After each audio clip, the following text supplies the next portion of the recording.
Alléluia. Alléluia, gloire, et gloire et alléluia.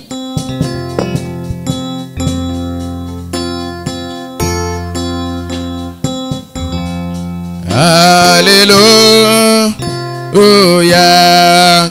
que tout soit pour Jésus. Oui, chantons-lui gloire. Tapons les mains. Alléluia, alléluia. Gloire et alléluia. Alléluia. Oui, alléluia. Que tout soit pour Jésus. Oui, chantons à l'agneau. Gloire et gloire et alléluia, alléluia. Alléluia, alléluia. Gloire et gloire et alléluia. Que tout soit pour Jésus. Oui, honneur à l'agneau. Gloire et gloire et alléluia, alléluia. Alléluia, alléluia. Gloire à Jésus. Alléluia. Que tout soit pour Jésus. Que le Seigneur vous bénisse ce matin. Nous allons nous tenir debout pour lire la parole. Apocalypse chapitre 3 verset 21. Celui qui vaincra, je le ferai asseoir avec moi sur mon trône. Comme moi j'ai vaincu et me suis assis avec mon Père sur son trône. Que celui qui a des oreilles entende ce que l'Esprit dit aux églises. Que le Seigneur bénisse la lecture de sa sainte parole. J'espère que vous êtes dans la joie d'être dans la maison du Seigneur. Comme David aussi l'était. Parce qu'il avait l'esprit du Seigneur sur lui. Tout celui qui a l'esprit du Seigneur ce matin en lui, c'est vraiment une grande joie, un grand plaisir de se retrouver assis tel que vous êtes assis. Nous allons dire un mot de prière avant d'aborder la parole. Dieu notre Père et notre Roi, c'est devant ta sainte présence que nous nous approchons en toute humilité, sachant que maintenant, Seigneur, la table sera servie pour que chacun puisse trouver ce qui est sa part. Nous demandons, Seigneur, que tu écartes du milieu de nous toutes les forces négatives et toutes les puissances d'attraction de la terre, tout ce qui est pesanteur, que tous ces esprits soient chassés du milieu de nous dans le nom de Jésus-Christ. Nous voulons que chaque portion de la parole qui sortira de notre bouche, que ça soit véhiculé par ta puissance. Et que cette puissance fasse pénétrer cette parole jusqu'au fin fond de nos âmes. Et qu'elle puisse nous soigner à toutes les maladies, que ce soit de l'esprit ou du corps. Et sans Seigneur, il y a peut-être parmi nous ici ce matin, des gens qui sont accablés et ayant des problèmes et des situations difficiles. Nous demandons, Seigneur, que cette occasion soit pour eux d'être solutionnée dans le nom de Jésus-Christ. Nous te prions, éternel Dieu notre Père, de faire briller la lumière du Fils parmi nous et de parler à travers mes lèvres. Alors que je m'écarte du chemin, Seigneur Jésus, et je te laisse la scène pour que tu parles à ton peuple dans le nom puissant de notre Seigneur Jésus-Christ. Amen. Amina. Que Dieu vous bénisse 1001 fois. Mungu amibariki miaka 1000 na zaidi. Sur base de l'écriture que nous venons de lire, na kupitia miandiko toka kusoma Apocalypse chapitre 3, kupitia Ufunuo sura ya 3 verset 21, mstari wa 21 à 22, 22, la Bible nous disant, Biblia inatuambia celui qui vaincra, ule atashinda je le ferai asseoir avec moi sur mon trône, tamufanya eketi pamoja nami pakiti kyangu kya enzi. comme moi j'ai vaincu et me suis assis avec mon Père sur Vile son mimi trône. nilishinda nikakiti pakiti kya enzi na baba yangu. Et il y a tant d'écritures comme ça où on parle de celui qui vaincra, celui qui vaincra, Na kuko miandiko nyingi nasemea ule atashinda, ule atashinda. parmi lesquelles se trouve l'une d'elles qui parle de ce qui suit. Katikati yayo kuko imoja inasema hii inafata.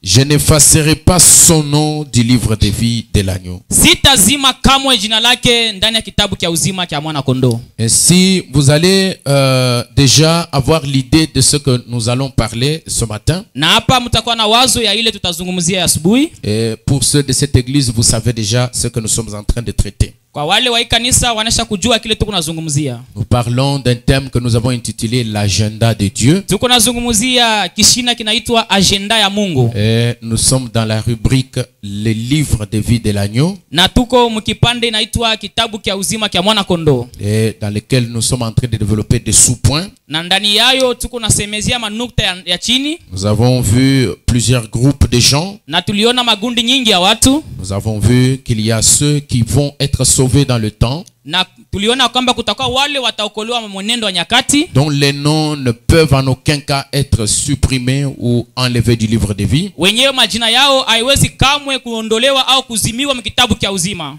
Certains dont les noms sont écrits et peuvent être effacés, Na kuko wengine wenyewe maandiko ya majina yao yanaandikiwa na inaweza kuzimiwa mais qui peuvent aussi être retenus.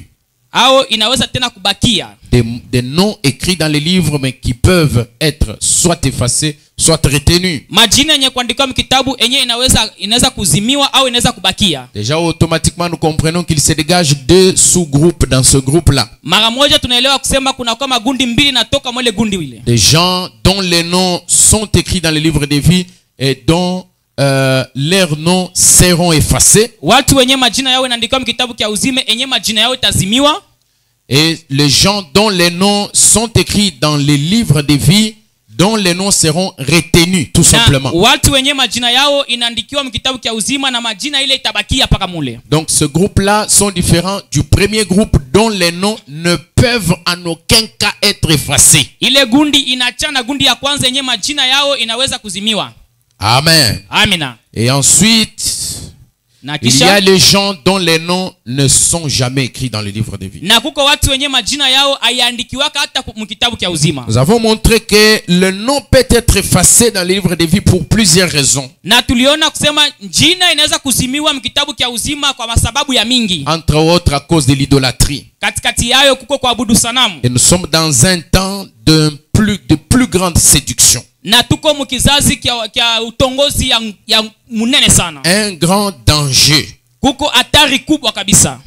Et il y a un grand serpent qui est en train de mordre les gens. Na kuko nyoka kubwa enye iko na luma batu.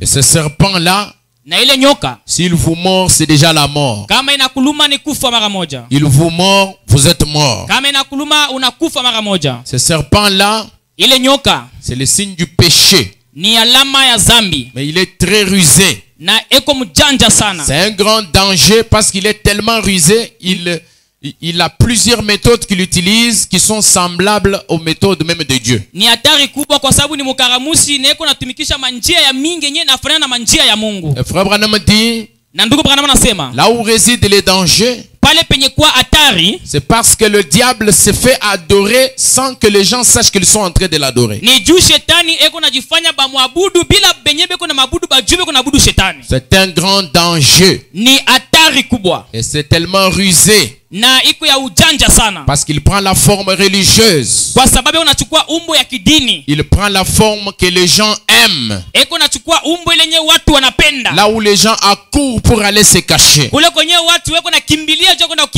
kufichama. C'est là même que le diable va aller les attendre Na njoo kule kwenye shetani enda kuwachunga pour les séduire complètement. ili ya watongoze kabisa kabisa. C'est ainsi que Frère Branham nous dit Na hivi ndugu Branham anatuambia que Satan est la personne la plus vénérée aujourd'hui dans le monde. shetani ni mtu leko naabudiwa sana leo. Il est adoré à travers la religion. Eko naabudiwa kupitia dini. Il prend la forme de la chose vers laquelle beaucoup de gens sont en train d'aller. Eko nachukua umbo ya kitu kule kwenye watu wengi weko naenda. Et les gens adorent pensant qu'ils adorent Dieu mais adorant Satan. Watu weko naabudu mkuwazia, weko naabudu Mungu lakini weko naabudu shetani. C'est là que c'est compliqué, mes amis. Njo pale kenyeki na kwa nguvu ndugu yangu. C'est pour ça que nous devons développer en nous une force surnaturelle invisible qui retient le serpent loin de nous. Njo kwa tunapaswa kutumia ndani yetu nguvu ya mingi sana ya yenyewe ionekane itasimamisha shetani mbali na sisi. Pour qu'il ne puisse pas venir nous mordre. Ili asikuje kutuluma. Et si nous avons compris beaucoup de choses, na kama tunaelewa vitu vya mingi, beaucoup d'éléments qui font qu'un nom puisse être effacé dans les livres. Na mambo mingi yenyewe inaweza kufanya jina izimiwe mkitabu. Amen. Amina. Et maintenant la dernière fois, sasa mara ya mwisho,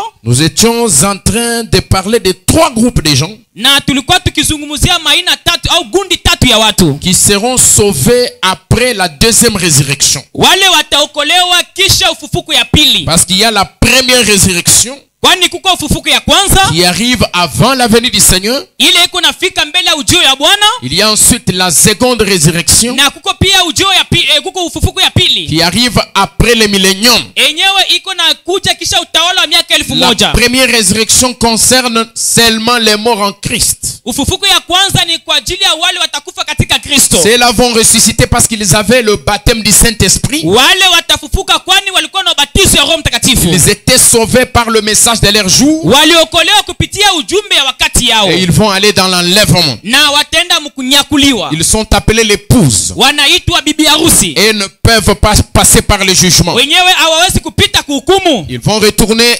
ensuite sur la terre watarudia baadaye pa dunia avec notre époux qui est le fils de David cette fois-là dans le millénium. Pamoja na bwana wetu harusi mwenye kwa mwana wa Daudi ile mara kutawala miaka 1000. Là débutera le royaume de 1000 ans. Pale kutaanza utawala wa miaka 1000. Dans lequel il n'y aura pas de péché. Ndani yayo hamtakuwa dhambi. Dans lequel il n'y aura pas de bataille. Ndani yayo hamtakuwa vita. C'est pour ça que frère Branham dit Joko maana ndugu Branham anasema Canaan n'est pas le type du millénium. Kanana haina mfano ya miaka 1000. Parce qu'en Canaan il y avait des tueries, il y avait des morts, il y avait des guerres. Ndani ya Kanana mulikuwa mauaji, mulikuwa mauti, mulikuwa vita. Mais dans le millénium on ne doit se battre contre personne. Lakini mu miaka 1000 hatutagombana na mtu. On ne va pas aller à la chasse dans le millénium. Hatutaenda mkuwinda ile siku ya ile wakati millénium. Parce qu'il n'y aura pas d'animal qui va mourir. Kwa sababu hakutakuwa nyama ile itakufa. Le diable sera lié. Shetani atafungiwa. Est-ce que vous comprenez les caractéristiques du millénium?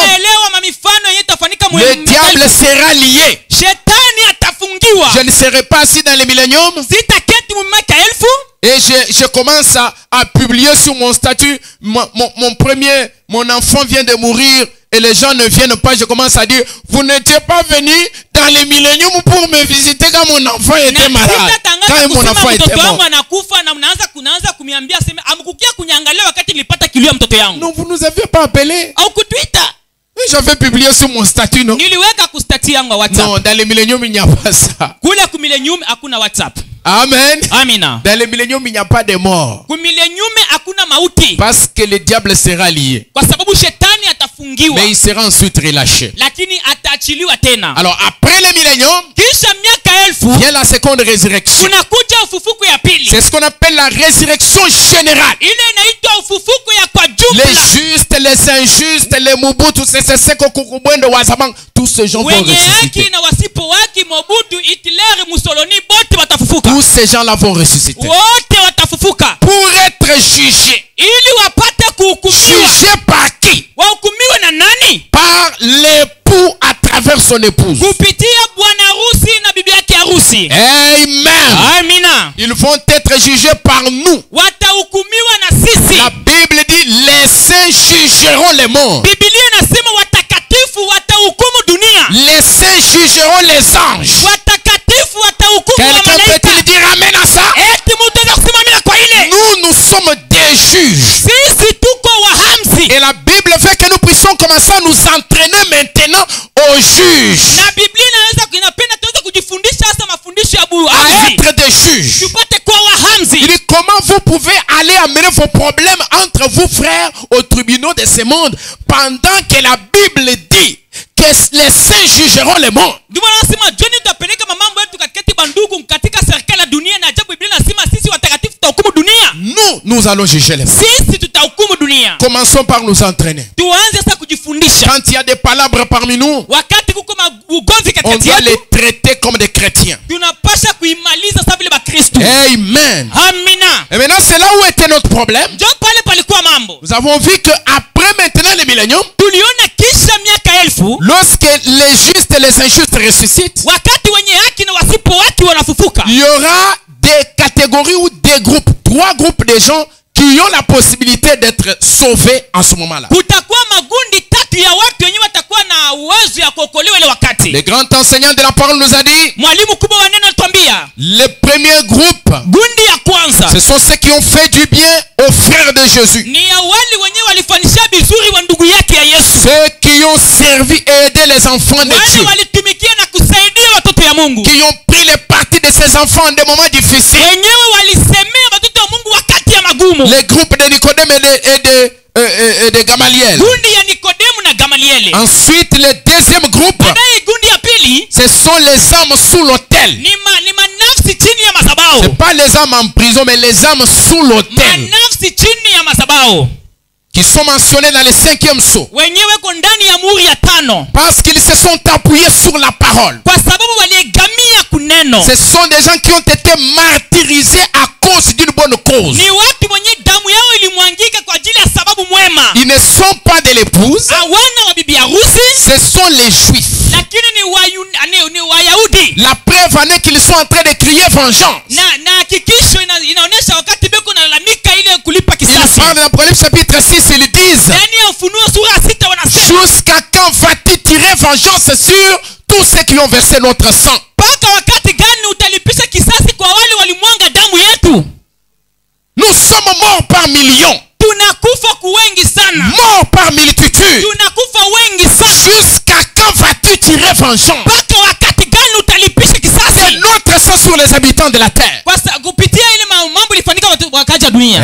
Amen. Amina. Mais frère Branham me dit, Lakini ndugu bwana anasema, l'épouse elle ne réclame jamais vengeance. bibi harusi yeye aombaki malipizi ya kisasi. Parce que ces gens ici Kwa sababu hawa watu ne sont pas faits de la même substance que l'épouse. hawakufaniziwa na vitu vyenye vinafanya bibi Frère Branham me harusi. dit, Bibi ya ndugu bwana anasema, l'épouse tend l'autre joue lorsqu'on le gifle à l'autre joue. bibi harusi anapeleka chafu Dites ingine amen, wakati mes frères. anakuja kwa hii chafu. Sema amina ndugu yangu. Parce que vous savez que c'est difficile de le faire. Tu mnajua kusema iko nguvu kufanya. Nous allons consacrer le mariage dans les cris de joie et faire tout ça. Pensez d'abord à la parole. C'est ça la partie essentielle. Prêtez attention. Vous êtes là comme si vous êtes en l'air. Je me parle moi-même. Suivez ce que j'ai dit. Et même s'ils sont, on doit commencer maintenant. Ils ne sont même pas encore là. Alors vous, qu'est-ce que vous suivez ici? Vont venir. Nous nous évoluons. Les âmes sous l'autel, ce ne sont pas l'épouse. Ce sont les juifs.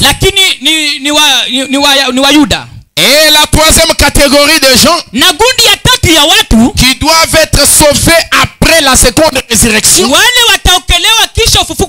ce sont les 5 vierges folles. Pourquoi les 5 vierges folles? Elles ont manqué le Saint-Esprit. Elles ont manqué de l'huile dans les lampes. Mais elles étaient des vierges. Vierge, ça veut dire pur. Amen. Amina. Elles aimaient Dieu. Ils essayaient de demeurer dans la parole fidèlement. Selon la petite connaissance qu'ils avaient de la parole.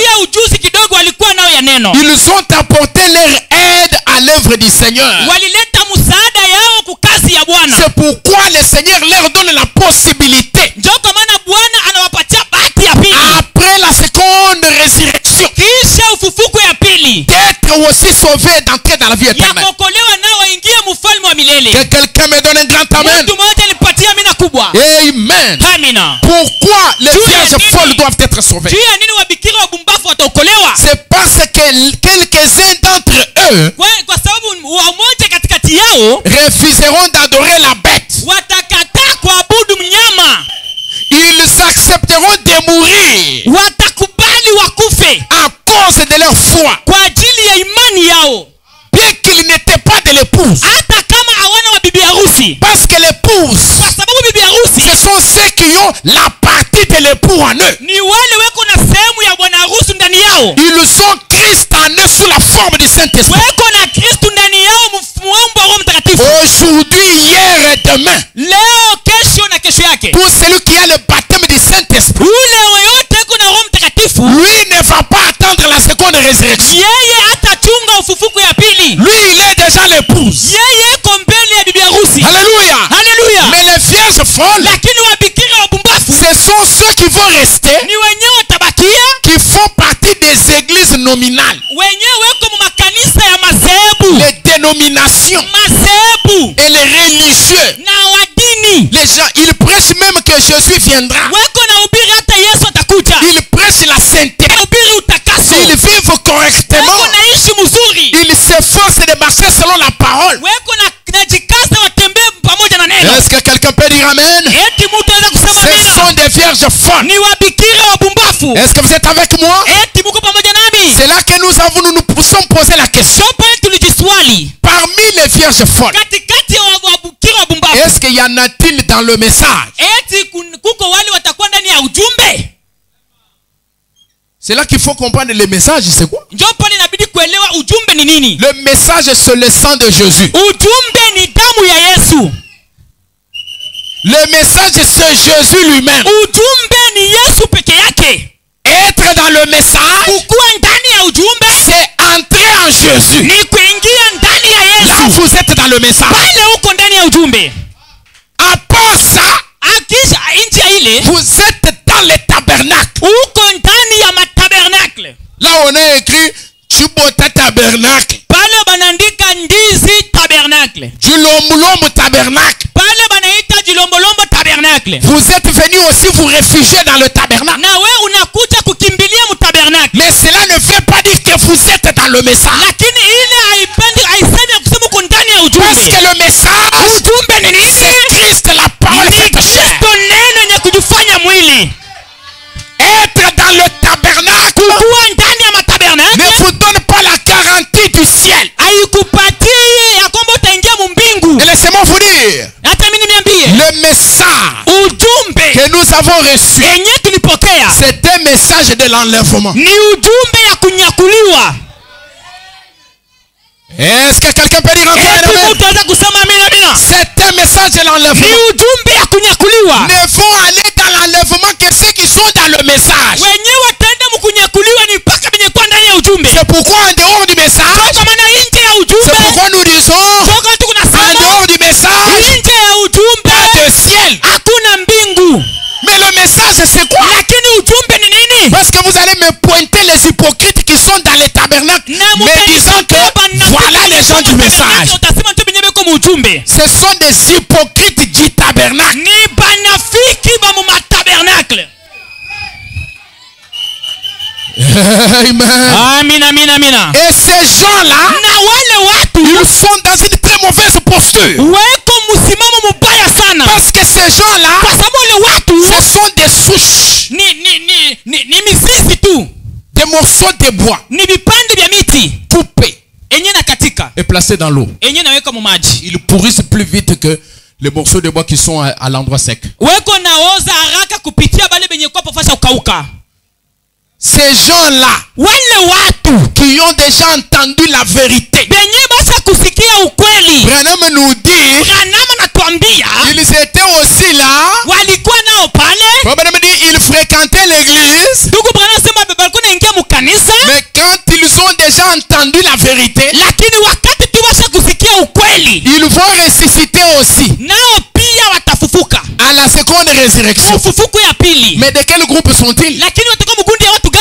Ils sont de la Vierge folle. Weko katikati wa bikira wa bumbafu. Mais quand ils vont ressusciter, Lakini wakati watafufuka, ils seront condamnés. watahukumiwa. Aucune possibilité Hakuna moja Parce que kuwasaidia. vous avez déjà entendu la parole. Kwa sababu wewe utakusikia neno. Est-ce que vous êtes avec moi? Eti mko pamoja nami? Déjà, Ushakusikia ce neno. ne sont pas des mots que j'ai dit. Haina wafu ni unasema. Vous étiez dans vos travaux et tout ça toute la semaine. Vous étiez là, vous êtes tranquille, vous travaillez et vous ne m'avez pas apporté les avions que vous avez achetés. Mulikuwa kule kwa makazi yenu juma mzima mnatumika Mais ce que j'ai dit ici, c'est Branham qui l'a dit. Qui sont témoins de ça? Enyeni kuna sasa ni Branham anasema, wanani wako washuhuda hii? C'est Frère Branham qui a dit ça. Ni ndugu Branham mwenyewe anasema. Vous avez déjà entendu la parole, Ulishakusikia neno. mais vous n'avez pas reçu le Saint-Esprit. Lakini hukupokea Roho Mtakatifu. Vous êtes rejeté là-bas. Unatupiliwa kule. Pour ressusciter, Juu ya kufufuka. vous allez ressusciter. Utafufuka. Mais pour entrer dans la vie éternelle, Lakini juu ya kuingia uzima wa milele. vous êtes foutu. Unamalizikia pale.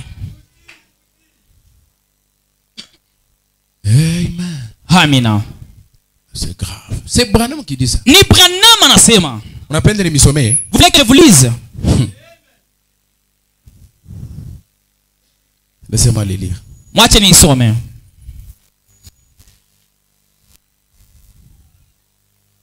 Les 10 vierges prêchaient le 11 décembre 60. Wabikira 10 inahubiriwa le 11 décembre 1963. Le point 238. Ubeti yake 238. Donc les vierges endormies, Wabikira wenye kulala, généralement quand Fanam veut parler de vierges folles, il parle des vierges endormies. wakati ndio wanatusema wabikira wabumbafu wanasemea wabikira wenye kulala. Nous wanasema les vierges endormies ont perdu leur position. Wabikira wenye kulala walipoteza msimamo wao. Ça sous-entend qu'elles avaient une certaine position, Inamaanisha kusema walikuwa na msimamo mmoja fulani, mais elles en ont perdu. lakini walipoteza. Il dit, Anasema nous les savons. tunaijua. Elles passeront par le jugement. Watapita kuhukumu. N'est-ce pas? Haina vile? Et si elles ont déjà entendu la vérité, Na kama walisha kusikia ukweli, elles seront condamnées. watahukumiwa. Vous avez des téléphones, lisez, vérifiez. Muko na masimu yenu, muingie masimu musome. Si elles ont déjà entendu la vérité, Kama walisha kusikia ukweli, elles seront condamnées. watahukumiwa. Oh, je suis dans le message. Oh, niko ndani ya ujumbe. Je suis franc-maçon. Niko franc-maçon. Je soutiens l'œuvre de Dieu. Niko nasaidia kazi ya Mungu. Dieu aura pitié de moi là-bas. Mungu atanisikilia huruma. Tu as déjà entendu la vérité. Ulisha kusikia ukweli. La vérité qui te dit, Ukweli nakwambia, toi ton problème et ta direction c'est le ciel. wewe ngambo yako kuendea ni kumbingu. Tu rates le ciel, Unakosa mbingu, tu vas réciter, utafufuka, mais tu ne vas pas entrer dans la vie. lakini hautaingia muuzima. Parce que si tel est le cas, Juu kama ingekuwa vile, alors à quoi servirait le jugement? Qu'est-ce que le jugement? sasa hukumu itasaidia nini? Na hukumu ni nini? Au jugement, il y a des questions qu'on doit vous poser. Kule kuhukumu kuko maswali yenyewe watakuoji nayo. Avais-tu entendu la vérité? Ulisikia ukweli? Oui. Ndiyo. Qu'en avais-tu fait? Ulifanya nayo nini? Rien. Hakuna.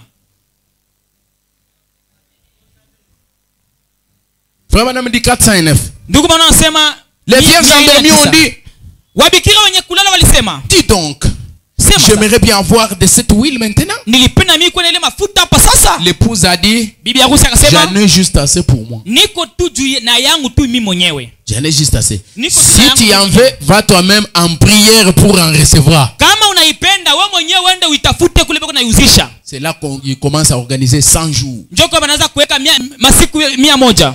Jeûne de 100 jours. Kifungo kia masiku Mais 100. au lieu de chercher le Saint-Esprit, Pari ya kutafuta Roho Mtakatifu, elles se mettent à chercher de parler en langue. wanaanza kutafuta masemo ya muluga.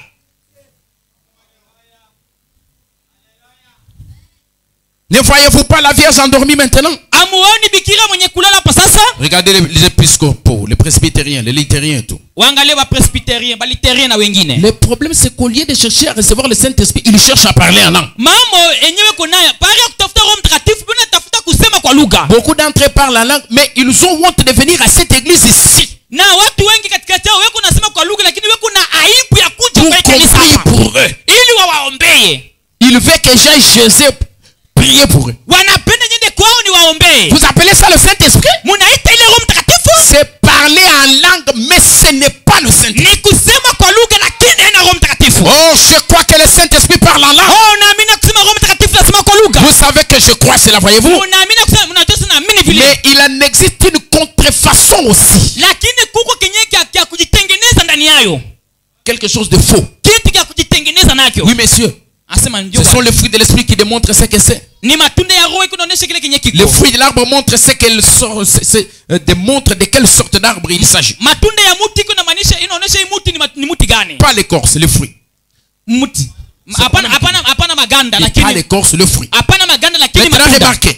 Angalia sasa. Alors maintenant quand elle est venue, lakini sasa wakati alifika à cette dernière ère, mwa masiku ya mwisho, et là quand elles sont arrivées, wakati alifika, alors elles ont dit eh bien, sasa wakasema ndio, je crois que je l'ai maintenant. naamini kusema kunayo sasa, je crois que je l'ai reçu. naamini kusema ipokea. Oui, ndio nous le recevons. Tunaipokea. Je ferais mieux de ne pas dire ceci, vous voyez, parce que ça pourrait causer des confusions ici de suite. Inaweza kuleta mivurugo. Donc vous comprenez ça, n'est-ce pas? Munaelewa kitu? Je lis une autre citation. Nasoma andiko ingine. Avant de prendre les points d'aujourd'hui. Mbele ya kuchukua kishina kitu cha leo.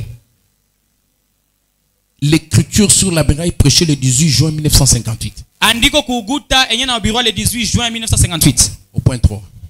Ubeti yake ya 3. Vous savez? Munajua? Il y eut des vierges. Kulikuwa wabikira.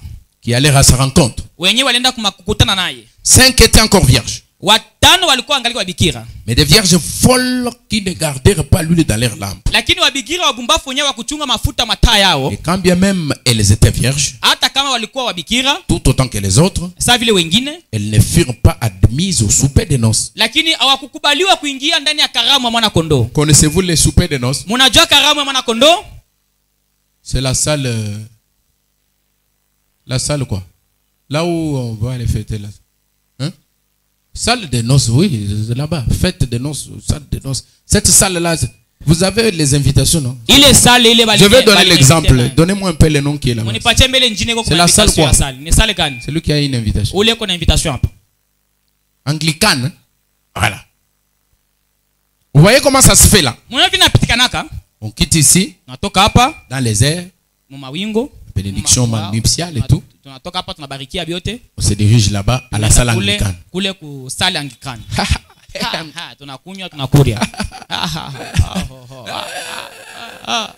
Salle de noces. 3 ans et demi. Au ciel. Tante Louis avec sœur Meda. Donc l'époux et l'épouse. Ils sont là à l'honneur.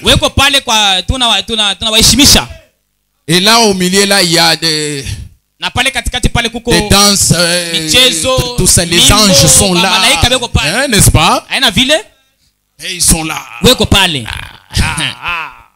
n'est-ce pas? C'est nous l'épouse. Madame dit chaque fois que je consacre le mariage, ça me rappelle toujours le mariage de l'agneau. C'est ça qui doit nous faire plaisir. La salle des noces. Salle anglicane. Amen. Amen. Et les vierges folles ont raté. C'est-à-dire d'aller au ciel. Vous dites amen à ça? Frère Branham dit que cela n'arrive pas aux gens qui sont ici ce soir.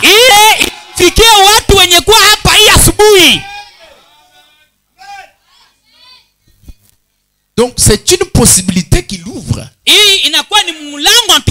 pour vous dire que cela peut arriver aux gens qui sont dans le tabernacle ce soir. Quelqu'un peut-il dire amen? Frère Branham dit d'être inclus dans la Vierge folle, que cela n'arrive pas, de sorte qu'ils seront exclus de la présence du Seigneur. D'être inclus dans ce groupe de vierges sans huile. dans leurs lampes. ndani ya mataa zao. Quelqu'un peut-il dire amen à ça? Mtu mmoja anasema amina kwa ile? Même si ça vous touche, il faut dire amen. Hata kama inakugusa inabidi kusema amina. Le départ secret et soudain de l'église. Kwenda kwa siri na kwa kustuka kwa kanisa. 12 octobre 58. Le 12 octobre 1958. Point 114. Ubeti 114. Que cela ne soit pas votre cas. Ile isikue mambo yako. Gardez l'huile dans votre lampe. Muchunge mafuta mu mataa zenu. L'huile, c'est le Saint-Esprit. Mafuta ni Roho Mtakatifu. Frère Branham dit, Ndugu Branham nasema, sans le Saint-Esprit, bila Roho Mtakatifu vous êtes perdu. unapotea. Donc, nous comprenons maintenant clairement pourquoi il faisait cette déclaration. Na tunaelewa wazi jua nini ndugu Branham anasema vile. Il dit, Anasema, ne laissez jamais cela s'épuiser en vous. usiache hata mafuta yako iishe ndani yako. Lorsque vous sentez votre amour s'éteindre, Wakati unaanza kuona upendo wako unaanza kuzimika, votre sincérité vis-à-vis de Christ, uwaki yako mbele ya Kristo, de la cause, il dit, de la cause, allez rapidement. Donc, votre sincérité vis-à-vis de la cause de Christ, ile uwaki yako mbele ya mambo ya Kristo, ça commence à s'éteindre. inaanza kuzimika. Vous n'êtes plus sincère. Hauna tena na uwaki. Vous êtes seulement plongé dans des joies. Unaingia tu ndani maanasa mafuraha. Concentré à autre chose. Unaanza kuangaikia bintu bingine. Si je pars à l'église ce soir, Kama naenda kwa kanisa magharibi, je vais manquer le versement. takosa ku versement. Tu ne vas pas manquer le versement. Au takosa versement. Va à l'église. Uende ku kanisa. Si je ne veux pas à l'église, Kama sindi kanisa, si je vais à l'église ce soir, na kenda kanisa les magharibi, enfants vont passer nuit à faim. watoto watalala na njaa. Ils ne vont pas dormir à faim. Hawatalala na njaa. Va à l'église. Uende ku kanisa. Même s'ils dorment. Mais Hata kama unalala na toi, njaa, va à l'église. wewe uende paka kanisani. Quel genre de soldat tu seras? Ni aina gani ya askari utakuwa? Qui, dès que tu entends seulement un coup de balle, Wakati tunasikia tu bunduki nalia, tu pisses dans les habits. unaanza kukojoa manguo. Ça, c'est quel soldat? Ile ni aina gani ya askari? Le diable vous distrait comme ça. J'ai dit que le diable distrait beaucoup de gens. Shetani kuna mizubaisha vile. Nilisema shetani azubaisha watu. Surtout les binkudimbateurs. Je regarde beaucoup du côté des frères. Les binkudimbateurs. Tu vas rester chinkudimbateur toute ta vie. Zaidi ba kinkurimba bali wanapenda kuweka mabinkurimba sana. Je ne vous maudis pas. Vile maisha yako similani. Mais je vous dis la réalité. Na niambia ukweli. Quand tu ne places pas Dieu en premier dans ta vie, Kama auweki Mungu nafasi yako ya kwanza mu maisha Dieu yako, ne te placera pas aussi à la première place. naye pia hata kuweka nafasi ya kwanza. Tu es toujours là. Uko paka pale. Moto il n'y a baigné, oui. D'ailleurs la moto est d'autrui. Le véhicule il n'y a baigné. Et même le véhicule c'est d'autrui. Tu montes, tu descends. Unapanda na shuka. Je n'ai pas encore mis. Je n'ai pas encore versé. Pendant qu'à l'église, le pasteur est là. Na wakati kaza tu pastor pale ndugu bwana anasema. Il est en train de suer comme ça. Eko pale natosha jasho. Après avoir passé toute la nuit à la table. Kisha kulala busiku bote eko nasoma. Il vient ici. Anakuja hapa. Il le trouve là-bas. Anakuta kule 7 frères. bandugu 7. Et là-bas, Na huku 60 sœurs. wadada 16. 7 frères. Bandugu 7, 60 sœurs. wadada 16. Il commence à voler comme ça. Binaanza kwenda hivi. Vous avez déjà vu un oiseau qui vole comme ça? Mwisho anaka ndege eko naluka hivi. Déséquilibre. Hakuna msimamo. On commence à bomber les choses. Ces sœurs ici vont aller au ciel avant vous. Banaanza kusukuma bintu au wadada watenda kumbingu mbele yenu. On vous a dit que le ciel c'est pour les couples. Waliniambia sema mbingu ni ya ndoa. Que Dieu te bénisse. Mungu akubariki. Frère Branham dit, Ndugu Branham anasema, quand vous commencez à sentir votre sincérité vis-à-vis de Christ, wakati unaanza kuhisi ya kwamba waki yako mbele ya Kristo commencez à s'éteindre, inaanza kuzimika, allez rapidement à celui qui a la fontaine d'huile. uende kwa haraka kwa ule mwenye kuwa na chemu ya mafuta. Et achetez-vous un remplissage du Saint-Esprit. Na muende muuze ile ujazo wa Roho Mtakatifu. Que Dieu bénisse tout celui qui a dit Amen. Mungu abariki wote walisema amina. Maintenant, nous avons compris tout ça. Sasa tusha kuelewa ile yote. Nous allons faire maintenant le point. Tukwasa manukta. Pour montrer les 4 grandes catégories cette fois-ci. Sasa tutaonesha aina kubwa ine imara. Je veux que vous compreniez bien. Napenda muelewe vizuri. Je ne voudrais pas faire venir les tableaux ici. Sikupenda kuleta kibao hapa. Parce que je ne traînerai pas. Juu sitagawia. Mais je veux que vous compreniez bien. Lakini napenda muelewe vizuri. Nous avons parlé de 3 groupes. Tulisemea magundi tatu. Ce que nous venons de terminer. Hii tunatoka kumaliza. Des gens qui seront sauvés après. Ya watu wataokolewa kisha utawala wa miaka 1000. Ceux qui ont fait du bien. Wale walifanya vizuri kwa ndugu ya Yesu. Aux frères de Jésus. Oui. J'étais malade, vous êtes nilikuwa mgonjwa, ulikuja kunitembelea. J'étais en prison, vous êtes nilikuwa mgereza, ulikuja kunitembelea. J'avais soif, vous m'avez donné à boire. Nilikuwa na kiu, ulinipatia maji ya kunywa. J'avais faim, vous m'avez donné à manger. Nilikuwa na njaa, ulinipatia chakula. Ce sont les gens qui ont fait du bien. Ni watu walifanya vizuri. Ensuite, ce sont les âmes. Les âmes kisha ni manafsi sous l'autel. Chini ya madhabahu. Ça, ce sont les juifs. Wale ni wa Yuda. N'est-ce pas? Aina vile? Et enfin, na kisha ce sont les vierges folles. Ni wabikira wabumbafu. Les vierges folles. Wabikira wabumbafu. C'est ce que nous venons de parler. Ndio kile tunataka kusoma hapa. Comme le vendredi, frère Marcel, il est là. Il n'avait pas d'idée. Ndugu Marcel ashikuwa na wazo. Alors aujourd'hui, nous lui disons, il n'est pas là. Leo tunasema anako. Nous lui disons, il est là. Ekwako. Voilà. Donc nous lui disons que ce sont les vierges folles, la troisième catégorie. Ou le troisième groupe de ceux, c'est par rapport à leur salut après les milléniums. Maintenant, je vais vous tracer ici 4 catégories de gens. Donc toutes les catégories en ensemble. De façon résumée. Frère Branham dit, la première catégorie, c'est d'abord l'épouse. L'épouse est sauvée pendant que le message de son temps est en train d'être prêché. L'épouse, c'est celle qui a reçu le baptême du Saint-Esprit dans l'âme. Est-ce que je peux entendre un amen? L'épouse ne sera pas jugée.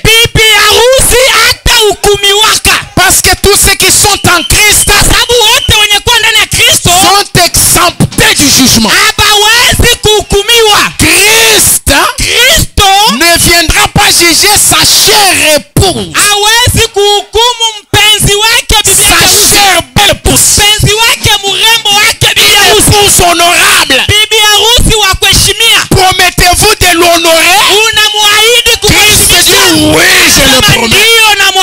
Puis par après il commence à dire, tu es escroc, tu es voleur. Ça ne se fera pas. Est-ce que quelqu'un peut dire amen? Quelqu'un peut dire amen? Christ, tous ceux qui sont en lui ne passeront pas par le jugement.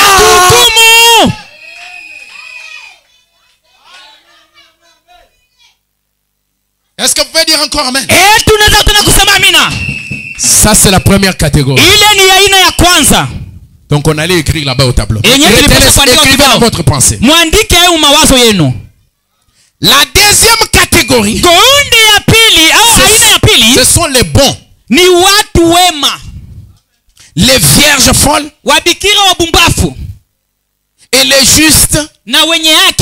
Ceux qui n'adorent pas la bête. Ceux qui meurent à cause de la parole. Leurs noms sont dans les livres. Et ils resteront dans les livres. Dites amen à ça. Deuxième catégorie. Les justes. Les vierges folles. Les bons.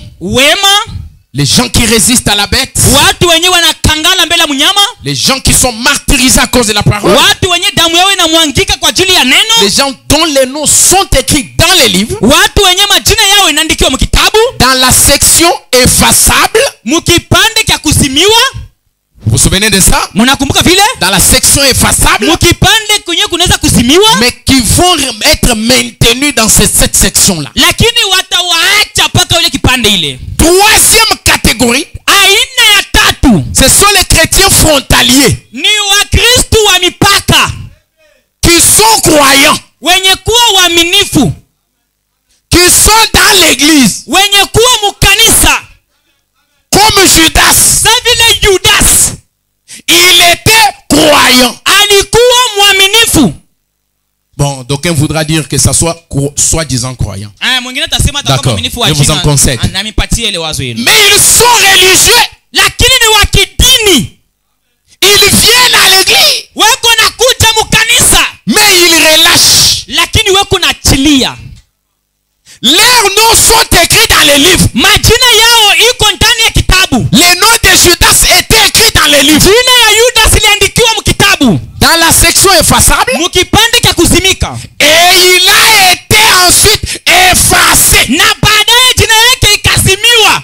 Gloire au Seigneur. Utukufu kwa Bwana. Parce que ça, kwa sababu hii, c'est le message de William Branham. Ni ujumbe ya William Branham. C'est l'université de Malachie 4. Hii ni chuo kikuu cha Malaki 4. Leurs noms seront effacés. Majina yao itazimiwa. Tout comme Judas. Sa vile Judas. Tout comme Balaam. Sa vile Balamu. Dans l'Ancien Testament. Mwagano la Kale. Pourquoi? Juu ya nini? Parce que kwa sababu il renonce en route. Weko na achilia munjia. Ils désobéissent. Weko na kosa kutii. Ils sont religieux. Weko wa kidini. Mais lakini dépourvus du Saint-Esprit. Wanakosa Roho Mtakatifu.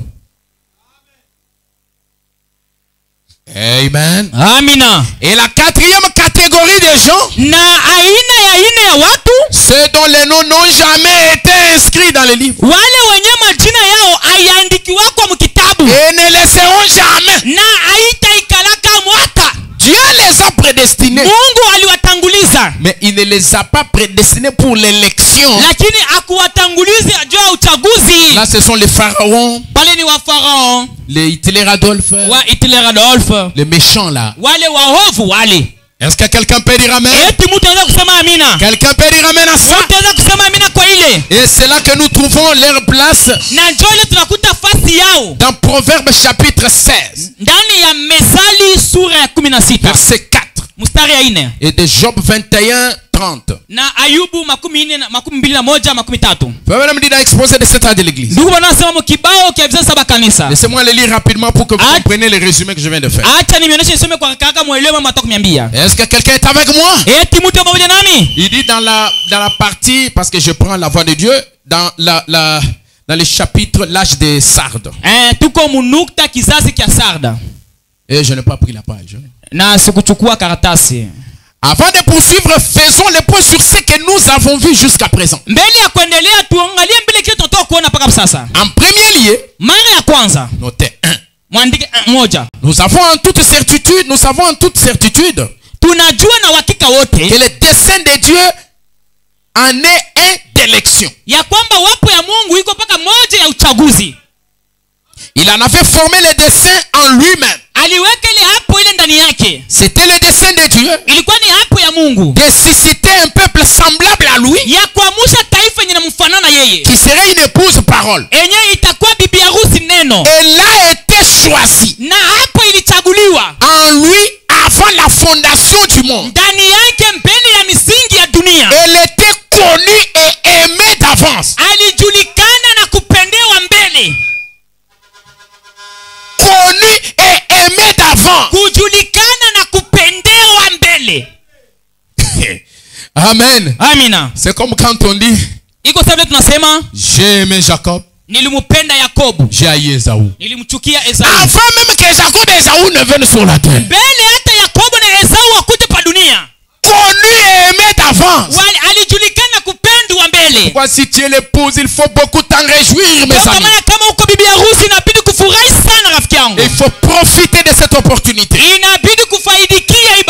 pour vivre la parole, pour vivre la vérité. juu ya kuishi ukweli. L'épouse parole, Bibi harusi neno, semblable à Christ la parole, mwenye kumfanana Kristo neno, connu et aimé d'avance, alichaguliwa na kupendwa avant mbele, même d'être apparu sur la terre au cours des âges. kuonekana mudunia mwenendo wa vizazi. Elle a été rachetée par son sang. Ili iliokolewa kupitia damu yake. Elle ne pourra jamais passer en jugement. Hawezi kama kupita kuhukumu. Elle ne peut pas être jugée, kupata kuhukumiwa. car aucun péché ne peut lui être Kwa imputé. sababu hakuna hata dhambi moja itaonekana ndani yake. Romains chapitre 4 verset 8. Waroma 4 sura ya 8. Et l'homme à qui le Seigneur n'impute pas son péché, Heri mtu ule mwenye Bwana haoni dhambi ndani mais yake. elle sera avec lui sur son trône de jugement Lakini atakuwa pamoja naye pa kiti cha enzi cha hukumu. pour juger le monde et même les anges. Juu ya kuhukumu dunia hata wa malaika. Son nom, Jina yake, chacun de ses membres, kila umoja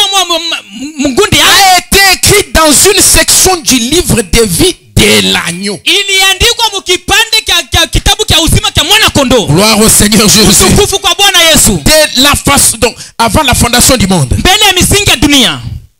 Ça c'est le premier groupe, c'est l'épouse. Hii ni kundi ya kwanza, ni bibi harusi. Bale, Les autres là, non. Hein? Bale, ils sont, Les autres là, non. Non, il n'y a pas de problème. Laissez-les tranquilles. Ubaache kimya. En second lieu, Pafasi ya pili, c'est ce que je suis en train de répéter, de lire ce que je viens de dire. niko narudilia kile nilianza kusema. Il y a une autre catégorie. Kuko tena aina ingine. Leurs noms sont aussi écrits dans le livre de vie. Majina yao pia yanaandikwa kitabu cha uzima. Et ils apparaîtront dans la seconde résurrection. Na wataonekana mfufuko ya pili. Les vierges folles Wabikira wabumbafu et les justes, na wenye haki. dont il est parlé dans Matthieu 25. Enyewe inaandikwa Mathayo 25. Ils en font partie. Na wao yuko ndani yao. Dans cette catégorie, Mwa ile aina ya on watu trouve aussi ceux qui n'adorent pas la bête tunakuta wale wenyewe waabudu mnyama. et qui ne se laissent pas entraîner dans le système de l'antichrist, Wenyewe hawaingii mambo mpinga Kristo. mais qui meurent à cause de leur foi. Lakini wako nakufa kwa ajili ya imani yao. Bien qu'ils ne soient pas de l'épouse, Ijapokuwa wana bibi harusi, car ils ne sont pas nés de nouveau. kwa sababu hawazaliki jipya. Parce que l'épouse, elle est née de Kwa sababu nouveau. bibi harusi yeye anazalika jipya. Mais eux, ils ne sont pas de Lakini l'épouse, wenyewe hawana bibi harusi. puisqu'ils ne sont pas nés de Kwa nouveau. sababu hawazaliki jipya. Mais ils apparaîtront à la seconde Lakini résurrection. wataonekana mfufuko ya Et pili ils entreront dans la vie na éternelle. wataingia muuzima wa milele. Ça, c'est le deuxième groupe. Ile ni aina ya pili. La deuxième catégorie. Aina ya pili. En troisième lieu, Pafasi ya tatu, il y a les chrétiens frontaliers, kuko Wakristo wa mipaka. semblables à ce que nous avons vu au milieu d'Israël, Wenyewe wanafanana wale tunaona katikati ya Israeli. alors qu'ils sortaient d'Égypte. Wakati wako natoka mu Misri. Leur nom était inscrit dans le livre de vie Majina yao iliandikwa kitabu cha uzima et leurs œuvres étaient inscrites dans le livre. na matendo yao pia iliandikwa kitabu. Dans les livres. Mu vitabu. Mais parce qu'ils n'ont pas obéi à Dieu Lakini kwa japo hawakumutii Mungu et qu'ils étaient dépourvus du Saint-Esprit, na waliwaima Roho Mtakatifu, même si les signes et le produit jetés parmi eux, hata kama maalama, maishara na miujiza ilikuwa katikati yao, leurs noms seront effacés du livre de vie. majina yao itazimiwa kitabu cha uzima. Parmi ces groupes, Katikati ya wale il y watu aura ceux qui, kutakuwa wale wenyewe comme Judas, sawa vile Yudas étaient religieux, walikuwa wa kidini, avaient des manifestations dans leur vie, walionyesha vionesho maisha yao, bien qu'étant entièrement dépourvus du Saint-Esprit. ijapokuwa waliwaima Roho Mtakatifu kabisa. Ils avaient beau être inscrits dans le livre de vie, Ilikuwa vema waandikiwe kitabu cha uzima, ils n'étaient pas élus en lui. hawakuchaguliwa ndani yake. Ceux qui sont semblables à Balaam Wale wenyewe wanafanana na Balamu seront aussi dans ces groupes. watakuwa na mwele gundi. Ça, c'est le troisième groupe, la troisième catégorie. Ile ni aina ya tatu. En quatrième et dernier lieu, Sasa pafasi ya kwanza na ya mwisho, il y a ceux dont les noms n'ont jamais été inscrits dans les livres kuko wale wenye majina yao haiandikiwaka hata mkitabu et ne le seront jamais. na haitakuwaka kamwe. Nous les trouvons dans Apocalypse chapitre 13 verset 8 Tunawakuta Ufunuo sura 3 mstari 13 mstari et dans Apocalypse 4 17 8. na Ufunuo 17:8. Pour donner l'idée, nous allons lire. Juu ya kuleta wazo tutasoma. Et tous les habitants de la terre l'adoreront. Na wakaaji wote wa ulimwengu watababudu. Ceux dont les noms n'ont pas été inscrits dans le livre de vie de l'agneau, Wale wenye majina yao haikuandikwa kitabu cha uzima cha mwana kondoo, qui a été immolé de la fondation du monde. yenyewe ilichinjwa mbele ya misingi ya dunia. La bête que tu as vue était Nyama ule uliona alikuwa et elle n'est plus. na anako tena. Elle doit monter de l'abîme Atatoka mshimo et aller à la perdition. na atenda mupotevu. Et les habitants de la terre, Na wakaaji wa dunia, ceux dont le nom n'a pas été inscrit Ouais. dès la fondation du monde, wale wenye majina yao kuandikia mbele ya misingi ya dunia, ceux dont les noms n'ont pas été inscrits dès la fondation du wale monde wenye majina yao kuandikiwa kwanza msingi mbele ya misingi ya dunia, dans le livre de vie, s'étonneront en voyant la bête parce qu'il était et qu'elle ne plus, watashangaa wakati wataona nyama kwa sababu alikuwaka anako tena et qu'elle réapparaîtra. na ataonekana tena. Jésus a dit Yesu anasema qu'un certain groupe allait accepter quelqu'un qui viendrait ensuite en son propre nom. gundi moja itaitika ule mwenye atakuja mjina yake. C'est quelqu'un, c'est l'antichrist. Ule umoja ule ni mpinga Kristo. Celui qui se met lui-même à la place de Dieu. Il dit, je suis le remplaçant de Dieu sur la terre. Ule mwenye anakuja pafasha Mungu anasema mimi njoo ninasimamia Mungu pa dunia. C'est bien ce qu'il est. Ni kweli njoo kile kenyeko. Ce qu'il est dit dans Apocalypse 13:8. Njoo yenye inaandikwa Ufunuo 13:8. Dieu les a prédestinés, Mungu aliwatanguliza, mais non pour l'élection. lakini haina juu ya kuchaguliwa. Je saute un peu. Faut pas me dire. Na ukambele ndugu anasema Aucun de ceux-là ne peut être inscrit dans les registres de la vie. hakuna hata umoja katikati yao ataandikiwa mkitabu cha uzima. Je ne dis pas qu'il n'y en a rien, il n'y a rien d'inscrit à leur sujet. Mimi sisema hakuna mambo inaandikiwa kwa ajili yao. Sans aucun doute, il y a quelque chose inscrit à leur sujet. Bila shaka kuko mambo inaandikiwa kwa ajili yao. Mais ce n'est pas dans les registres de la vie. Lakini haina mkitabu cha uzima. Amen. Amina. Alors, en bref, qu'est-ce qu'il y a? Hasa mkifupi inamaanisha nini? Je vais maintenant regrouper, créer 3 groupes pour que vous puissiez bien comprendre. Sasa napenda kutunga magundi 3 ili mpate kuelewa. Il y a d'abord en premier lieu Kuko mbele mara ya kwanza ceux dont les noms sont inscrits et ne seront jamais effacés. wale wenye majina yao inaandikiwa na haitazimiwaka kamwe.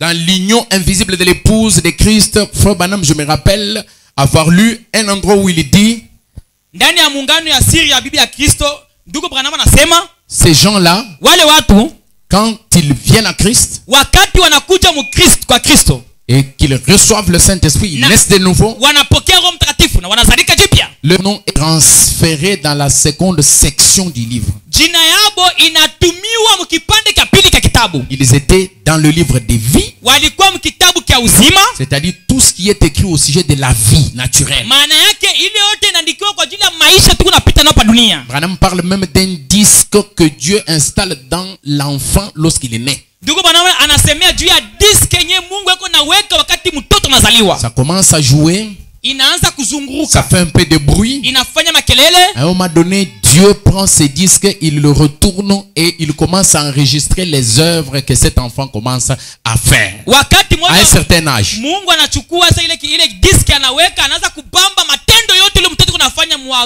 mu miaka moja fulani. Est-ce que quelqu'un est en train de me suivre très bien? Eti kuko mtu mwenye anifuata mzuri. Alors maintenant, Sasa ces gens-là, wale watu ce groupe ici, ile gundi ile leurs noms sont transférés selon l'expression de là où j'ai donné comme référence là. majina tumiwa kufuatana vile nasemewa pale. Donc ils sont transférés. Inatumiwa. Amen. Amina. Alors ces gens-là, Wale watu leurs noms ne peuvent jamais être effacés majina yao haiwezi kamwe kuzimiwa, parce qu'ils ont été prédestinés à l'élection. kwa sababu walitanguliziwa kuchaguzi. Que quelqu'un me donne un amen. Mtu mmoja anapatia amina. Alors parmi ces gens, Sasa katikati ya wale ce sont watu les gens qui ont reçu le sceau de Dieu. ni watu wale walipokea muhuri wa Mungu. Il y a d'abord l'épouse élue. Kuko mbele bibi harusi mwenye kuchaguliwa. Pourquoi? Juu ya nini? Parce qu'ils sont des frères des frères pas de Jésus-Christ par le sang Kwa sababu ni wandugu yake ya Yesu Kristo kupitia damu. royal d'Abraham. Damu ya ufalme ya Ibrahimu.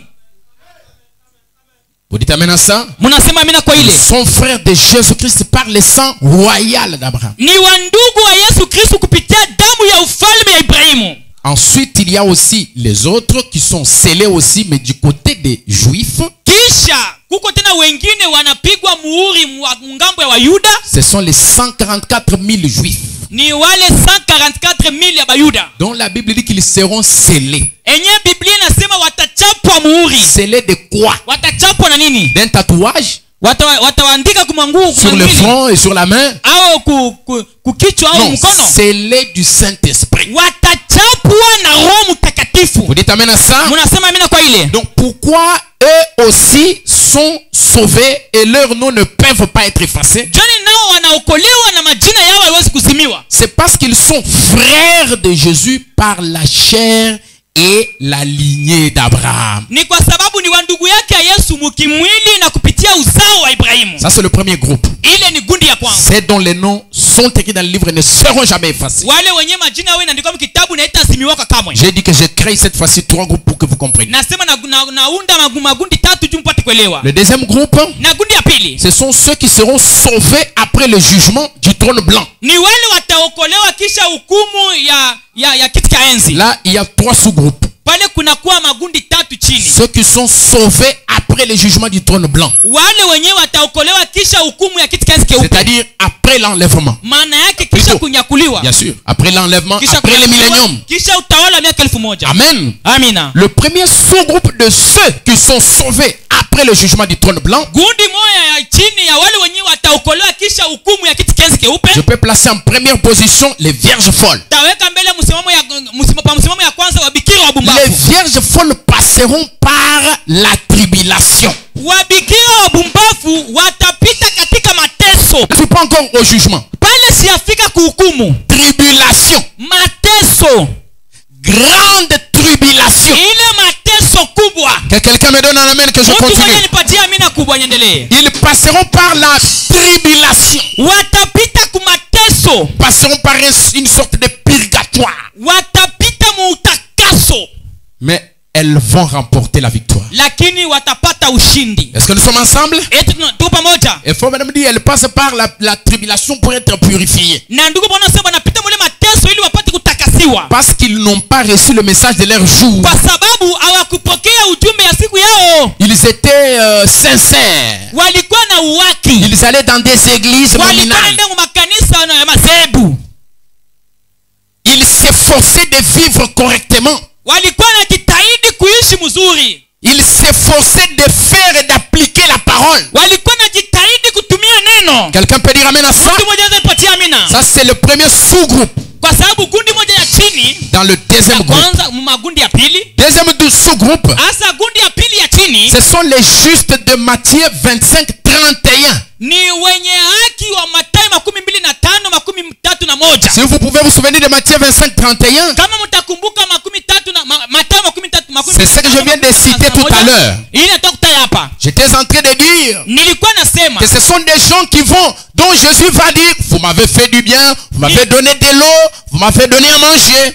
ni watu wale wenyewe Yesu atasema mlinifanyia vizuri, mlinipatia maji, mlinipatia chakula. Vous m'avez visité quand j'étais en prison. Mlinitembelea wakati nilikuwa mgereza. Donc ce sont les justes. Ni wenye haki. Les gens qui ont fait du bien. Watu wenyewe walifanya vizuri. Et à qui ils nous ont donné de l'eau. Na walipatia nani maji? Ils ont donné de l'eau, ils nous ont visité, ils nous ont donné à manger à Christ, mais à travers son épouse. Walimpatia maji, walitembelea Kristo kupitia bibi yake harusi. Troisième sous-groupe dans le deuxième groupe. Hasa gundi ya tatu ya chini mugundi ya pili. Ce sont les âmes sur l'autel. Ni manafsi chini ya madhabahu. Qui sont mises à mort à cause de leur foi et de leur témoignage. Wale wenyewe walikufa kwa ajili ya imani yao na ushuhuda yao. Pas à cause de leur témoignage sur Jésus. Hapana kwa ajili ya ushuhuda juu ya Yesu. À cause de leur témoignage sur la parole, la loi de Moïse. Ni kwa ajili ya ushuhuda yao juu ya neno sheria ya Musa. Parce qu'en fait, ce sont des juifs.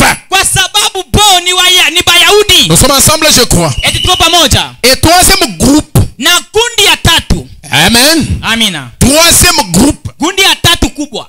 Là aussi, il y a 3 sous-groupes. Na pale kuko tena magundi tatu ya chini. Dans ce groupe que je peux dire C, groupe C. Mwa hii gundi C au gundi tatu ya tatu. Ce sont ceux qui ne seront jamais sauvés d'aucune manière. Ni wale wenyewe hawataokolewaka kamwe. 3 sous-groupes.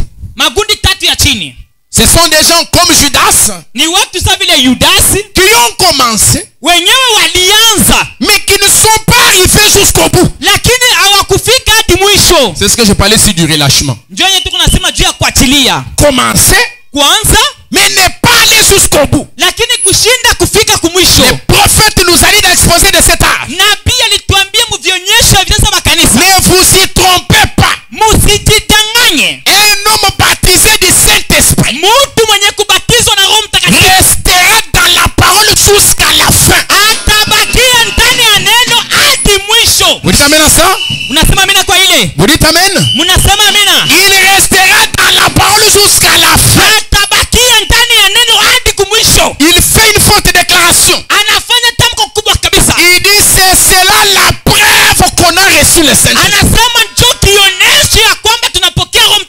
rester dans la parole jusqu'à la fin. kubakia ndani ya neno hadi mwisho.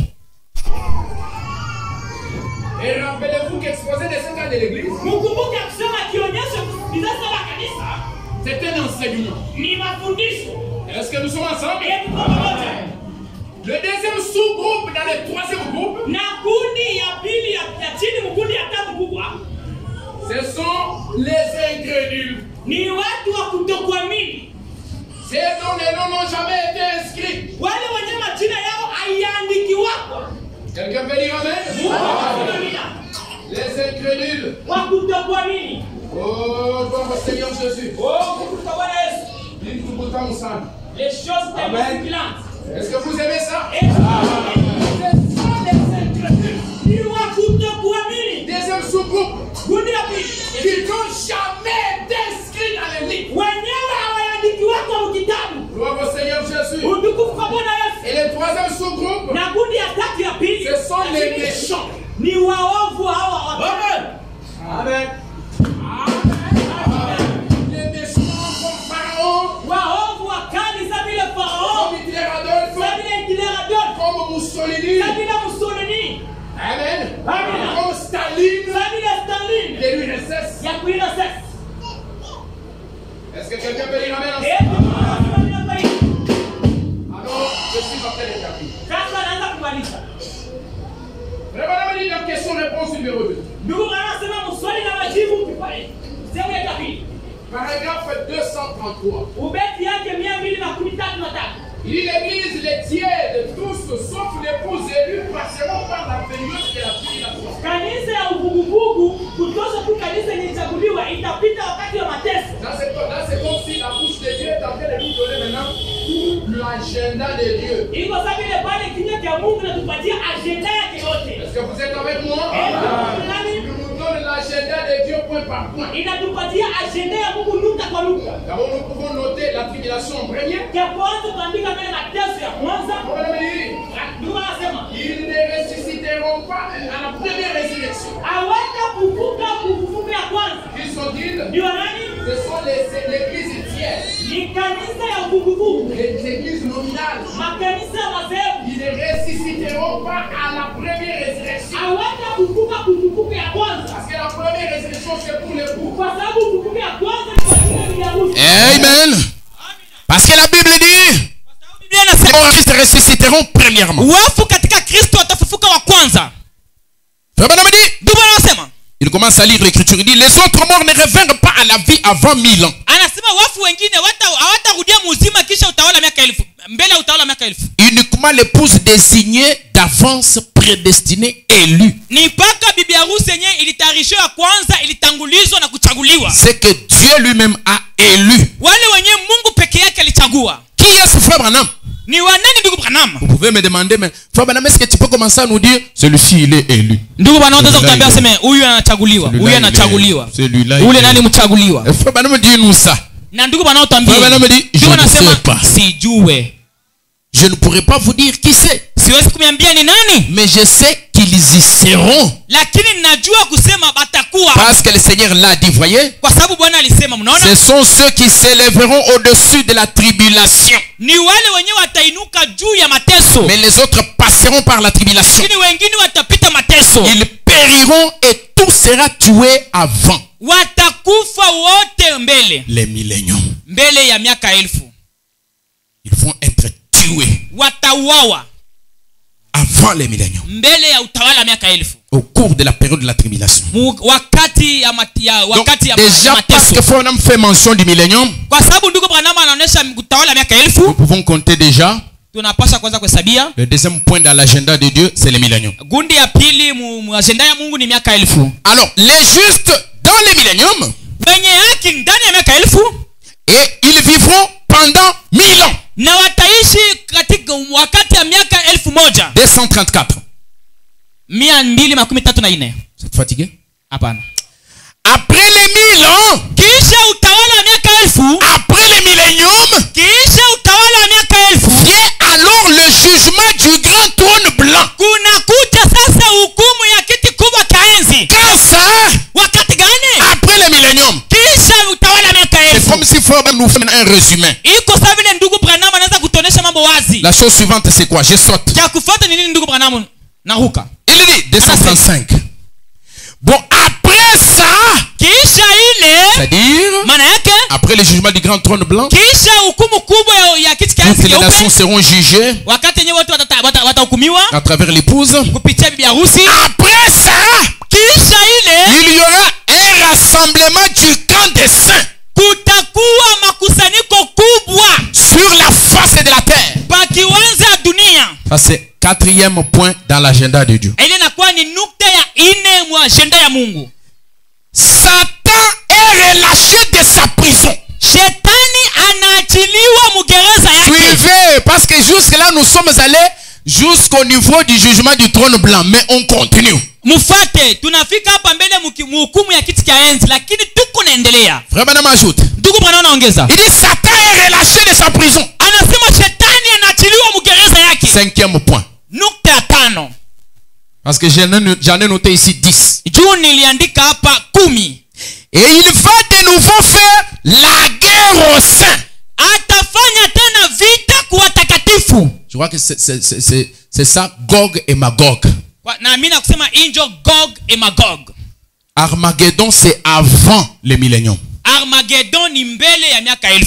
C'est ce qui est en train de se préparer là. Njoo yenyewe kuna jitayarisha hapa. C'est ça Armageddon. Njoo Armageddon. Gog et Magog, c'est après le millénium. Gog et Magog ni kisha miaka 1000. Vraiment me dit, Ndugu anasema exactement comme il l'avait fait dans la gloire au départ. vile alifanya muutukufu kumwanzo. Alors, Sasa Dieu fait pleuvoir des cieux du feu et du soufre. Mungu anashusha toka mbingu moto na pepo. Septième point. Nukta ya 7. Dieu fait pleuvoir du feu et du soufre. Mungu ananyeshesha moto na pepo. Et la terre entière se retire. Na ulimwengu mzima inatoka. Huitième point. Nukta ya 8. Gloire au Seigneur. Utukufu kwa Bwana. Elle est entièrement brûlée et détruite. Inalunguzwa yote na inaripishwa. Et il ne reste plus de mer, plus d'eau, plus rien sur la terre. Hakutakuwa tena bahari, hakutakuwa maji, hakutakuwa kitu pa dunia. Il y aura des éruptions volcaniques. Kutakuwa paka mamirupuku ya moto. Ça va jaillir, éclater, exploser, des choses entières. Itaripuka vile. 236. 236. Puis j'ai vu un nouveau ciel et une nouvelle terre. Dites amen. Kisha niliona mbingu mpya na dunia mpya. Haleluya. 9e point. Nukta ya 9. Car le premier ciel et la première terre avaient disparu. Kwa sababu mbingu ya kwanza na dunia ya kwanza zilipotea. Et la mer n'était plus. Na bahari haikuwa. Moi Jean, j'ai vu descendre du ciel auprès de Dieu la ville sainte. Mimi Yohana naona kutoka kumbingu kwa Mungu mji takatifu. 10 points. Manukta 10. Ça c'est l'agenda de Dieu. Hii ni agenda ya Mungu. Frère Branham parle de cette ville sainte. Ndugu Branham anasema juu ile mji takatifu. Il dit elle séparée comme une épouse qui s'est parée pour son époux. Anasema alijitayarisha sasa vile bibi harusi yako anajitayarisha juu mke. Il dit vous vous souvenez de ça? Anasema mnakumbuka ile? Voici le tabernacle de Dieu est avec les hommes. Ona sasa maskani ya Mungu iko pamoja na et Dieu habitera avec eux. Na Mungu ataishi pamoja sur cette ville pa ile mji qui forme une pyramide de 1500 miles. Enyewe iko nafanya piramidi ya 1500 miles. Des côtés. Kupembeni. Et au sommet de cette ville, na kuchongwa ile mji, il y aura une lumière. Kutakuwa nuru. Amen. Amina. Oh, cette ville sur la montagne de Sion. Oh, hii mji kumulima Sayuni. Étranger, pourtant je l'aime. Enye kwake mgeni lakini naipenda. Je vous rencontrerai dans cet âge. Nitakutana na yule wakati. Quand j'atteindrai cette ville sur la colline. Wakati nitapanda pa ile mji juu ya mlima. Au sommet de la montagne de Sion se tiendra l'agneau. Kuchongo ya mlima Sayuni kutasimama mwana kondoo. Et la ville n'aura pas besoin de lumière. Na mji hatakuwa lazima na mwangaza. Car l'agneau est son flambeau. Kwa sababu mwangaza mwana kondoo ni mwangaza yayo. Au-dessus de l'agneau il y aura le Père. Juu ya mwana kondoo kutakuwa Baba. Qui est le Logos. Mwenye kuwa Logos. Dieu est la grande lumière. Mwenye kuwa nuru kubwa. La lumière éternelle qui brillera juste au-dessus du trône. Enyewe itangazia hadi mkule kukiti cha enzi. Et Jésus ne sera pas sur le trône de son Père. Na Baba atakuwa kukiti na Yesu atakuwa kukiti cha babake. Il sera sur son propre trône. Atakuwa pa kiti chake mwenyewe. Le Père planera au-dessus du Fils. Baba atatawala juu ya mtoto. mtoto. En effet, le père et le fils seront un. Kwani baba na mtoto wote watakuwa kitu kimoja. Avant qu'ils aient cessé de parler, j'exaucerai. Mbele yao kumaliza kusema nitajibu. Avant qu'ils pensent, je penserai pour eux. Mbele yao kuwaza, mimi nitawaza nafasi yao. Amen. Amina. Ça c'est l'agenda de Dieu. Hii ni agenda ya Mungu. Alors maintenant suivez ceci avant que je ne termine. Sasa mfuate hivi mbele mimi kumaliza. Il y a quelques questions qu'on pose à Frère Branham. Kuko maswali moja bwana mswali ndugu Branham. Je vais prendre une et il va répondre et nous allons conclure. Nitachukua moja itajibu na tutamaliza. Question-réponse sur les sceaux, paragraphe 16. Swali na majibu kwa ajili ya mihuri sura 16. Quelqu'un pose la question à Frère Branham. Mtu mmoja anamuuliza ndugu Branham. Il dit qu'est-ce qui est arrivé aux croyants nés de nouveau qui sont dans les différentes dénominations. Anasema nini tafikia waaminifu wenye kuzalika jipya wenye kwa madhehebu ingine Mais qui ne sont pas de l'épouse de Christ. lakini hawana kwa bibi harusi wa Kristo. Qu'est-ce qui leur arrive? Kitu gani kitawafikia? Frère Branham commence à répondre, il dit Anasema eh bien je pense que nous l'avons expliqué tout à l'heure. anasema anawazie tushokifasiria hapa sasa. Les croyants qui ne sont pas de l'épouse. Waaminifu wenyewe hawana bibi harusi. Les croyants qui ne sont pas nés de nouveau. Waaminifu wenyewe wazaliki jipya. Qu'est-ce qui vont leur arriver après l'enlèvement de l'épouse? Kitu gani kitawafikia kisha unyakuo wa bibi harusi? Ils vont dans la tribulation. Watapita mateso kubwa. Ils sont martyrisés pendant la tribulation. Watamwangiwa damu wakati mateso kubwa. Ça veut dire martyrisés, ça veut dire ils sont tués pour la cause, pour la cause qu'ils défendent. Kumwangiwa damu vile ni kumaanisha wanauawa kwa ajili ya kitu wanasimamia. Donc voilà ce qui va leur arriver, ils seront tous tués. Kitu nafikiria kitafika watakufa wote. Vraiment me dit, Ndio anasema après le millénium pour être jugés. Kisha miaka Ils ressusciteront en dernier après le millénium pour être jugés. watafufuka kisha miaka 1000 juu apate kuhukumiwa. En effet, la Bible dit que les autres vivants. Biblia inasema wengine wataishi. 3 points. Les autres morts Wengine wafu wengine ne revinrent point à la vie jusqu'à ce que les 1000 ans soient accomplis. hawatarudia muuzima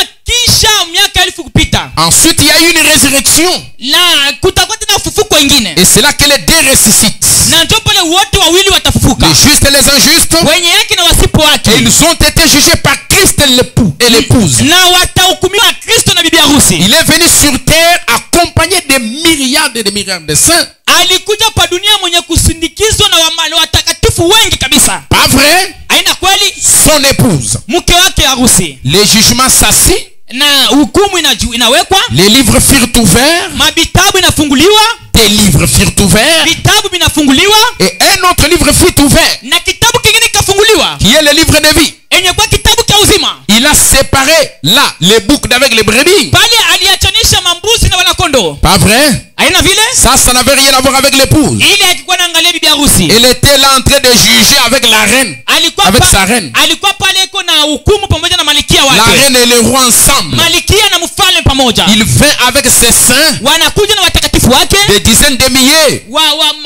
Wengi kabisa. Le servent. Wanamtumikia. Son épouse. Mke wake harusi. Ensuite le jugement s'assit. Kisha hukumu inawekwa. Et alors les brebis ont été séparées d'avec les boucs. Sasa mambuzi kachanishwa na makondo. Vous vous souvenez l'autre soir quand j'ai récité cette petite méditation? Mnakumbuka magharibi wa moja hivi wakati nilikuwa nataja hii ukakamisho. Pour vous faire comprendre la méditation du cowboy. Juu ya kumielewesha makankamisho ya cowboy. Voyez, voilà.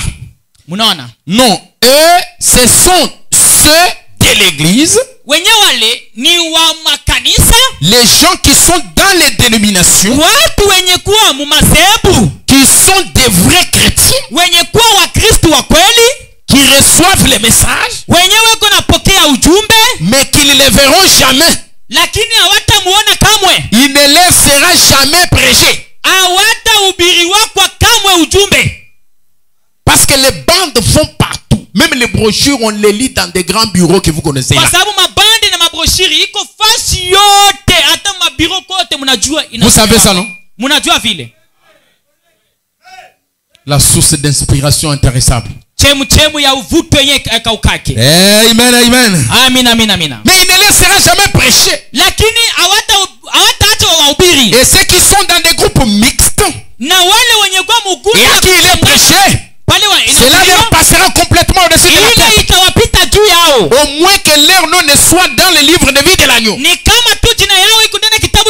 mais ce seront de bonnes personnes. Et ils seront ressuscités. Ils passeront en jugement. kuhukumu. Ils seront jugés Watahukumiwa par les groupes même qui leur aura prêché. kupitia paka kugundi lenyewe itawahubiriaka.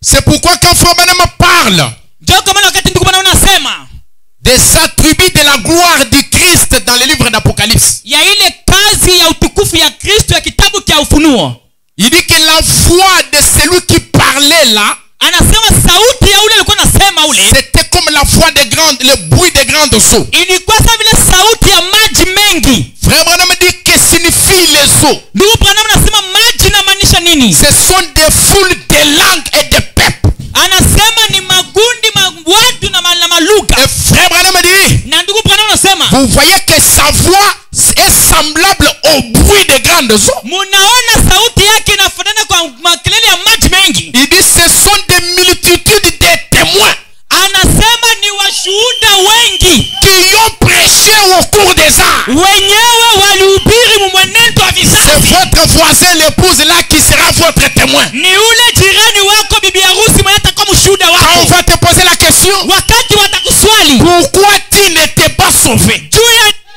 kuokolewa, Oh non. oh hapana, Viens. kuja. Est-ce que tu le connais? Tunamjua? Ah, oui. Ndio. Je le connais. Ndio mimi namjua.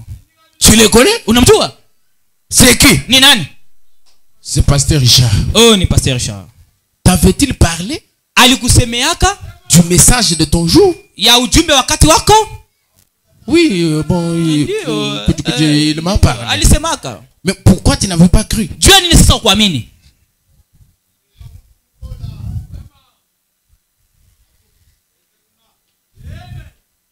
Ils seront jugés par les groupes même qui leur aura prêché. Watahukumiwa kupitia kundi lenye liwahubiria. C'est pourquoi Frère Branham dit, Ndio kama niko nasema notre voix que nous faisons retentir ce soir sauti yetu yenyewe tunatosha asubuhi. voyage avec les ondes de génération en génération. Iko na safiri na maondi ya vizazi na vizazi. Au jour du jugement, Siku ya hukumu ça vous reviendra de vous. itakurudilia kama masikio Tu yako entendras ma voix. na sauti yangu.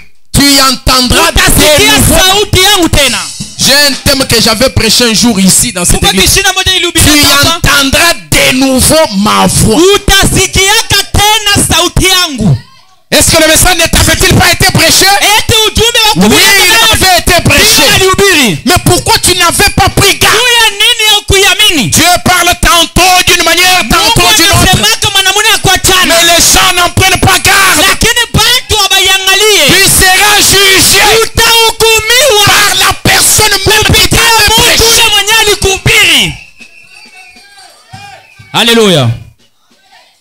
Frère Branham dit, Ndugu Branham anasema on leur prêchera, watawahubiri. on leur prêchera, Watawahubiri. et ceux qui le feront, Na wale wataifanya. ce seront les gens même qui leur auront témoigné du message. Na njoo watu wenyewe watawashuhudiaka ujumbe. C'est-à-dire, Maana yake sortez de là, mutoke mule. sortez de là, Toka mule. sortez d'où? Toka wapi? Sortez de Babylone, Mutoke mu Babiloni. sortez de ces organisations dénominationnelles, ya masebu. sortez de là. Toke mule. Il y a du danger, Uko hatari. il y a un grand serpent en Uko bas, nyoka kubwa mamba. il va vous mordre Itakuuma. et ce sera la Na mort, itakuwa mauti. la mort spirituelle. Mauti ya kiroho. Vous serez un vivant mort, Utakuwa mtu mzima lakini wakufa. marchant sur la terre, mangeant les foufous Uko et les natembea kwa cacahuètes, dunia unakula ugali na portant kalanga. les fesses et les cravates. Unavala koti na cravate. Mais ton nom est déjà effacé Jina yako isha kusimiwa. parce que tu as déjà Kwa entendu la sababu vérité. kusikia ukweli. C'est ça le jugement. Ile njo hukumu. C'est ça le jugement. Njo hukumu. Laissez-moi lire ceci pour terminer. Acha nisome njo nimalize. Question-réponse numéro 1, paragraphe 202. Question et réponse numéro 2, paragraphe 202. Non pas simplement ceux qui sont de bonnes personnes. Aina tu pale benye kwa watu bazuri. Eux, ils ratent la première résurrection à coup sûr. Wenyewe wanakosa ile ufufuko ya kwanza kabisa kabisa. Des bonnes personnes. Watu wema kabisa. Branham dit il y a des bonnes personnes dans chacune d'elles. Branham anasema kuko watu wazuri katikati yao.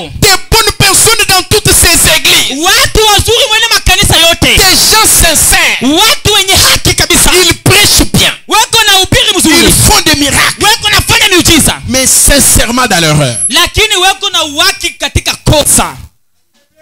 Ils vont rater la première résurrection à coup sûr. Watakosa ufufuko ya kwanza kabisa kabisa. Parce que le salut, Kwa sababu wokovu, la résurrection, ufufuko se passe à Macpéla. iko napita ku Makpela. Se passe dans le pays de la promesse. Iko napita mu nchi ya malako. Vous êtes en dehors du pays. Uko nchi ya Vous ne ressusciterez pas hautafufuka à la première résurrection. ufufuko ya kwanza. Et la seconde mort n'aura pas fait sur vous. Na lufu ya pili haitakuwa nafasi pa. La seconde mort, Lufu ya pili c'est le temps de feu. itakuwa ni kiziwa cha moto, C'est l'enfer. ni Gehenna. Là où on va mettre en enfer même la mort elle-même. Kule kwenye bataweka mu Gehenna hata lufu yenyewe. On va jeter même le séjour de mort en enfer. Hata mahali ya wafu yenyewe yote itaingia mu Gehenna. Puis on va aussi te prendre. Kisha wanakuchukua na wewe, On te congologe bien. wanakutengeneza mzuri, On te séquinquège. wanakufanya fanya vile, Tout. wanakutupa, On te jette là-dedans. wanakutupa mule ndani Ensemble avec les Mobutu. pamoja na Bamobutu. Mais combien de fois tu auras fait le chemin de l'église? Mara ngapi ulikuwa naenda kukanisa? Combien de fois tu serais parti à l'église? Ulikuwa naenda kukanisa, Mais après tous ces sacrifices, lakini kisha ile kujitoa kote tu te retrouves damné. unajikuta nje.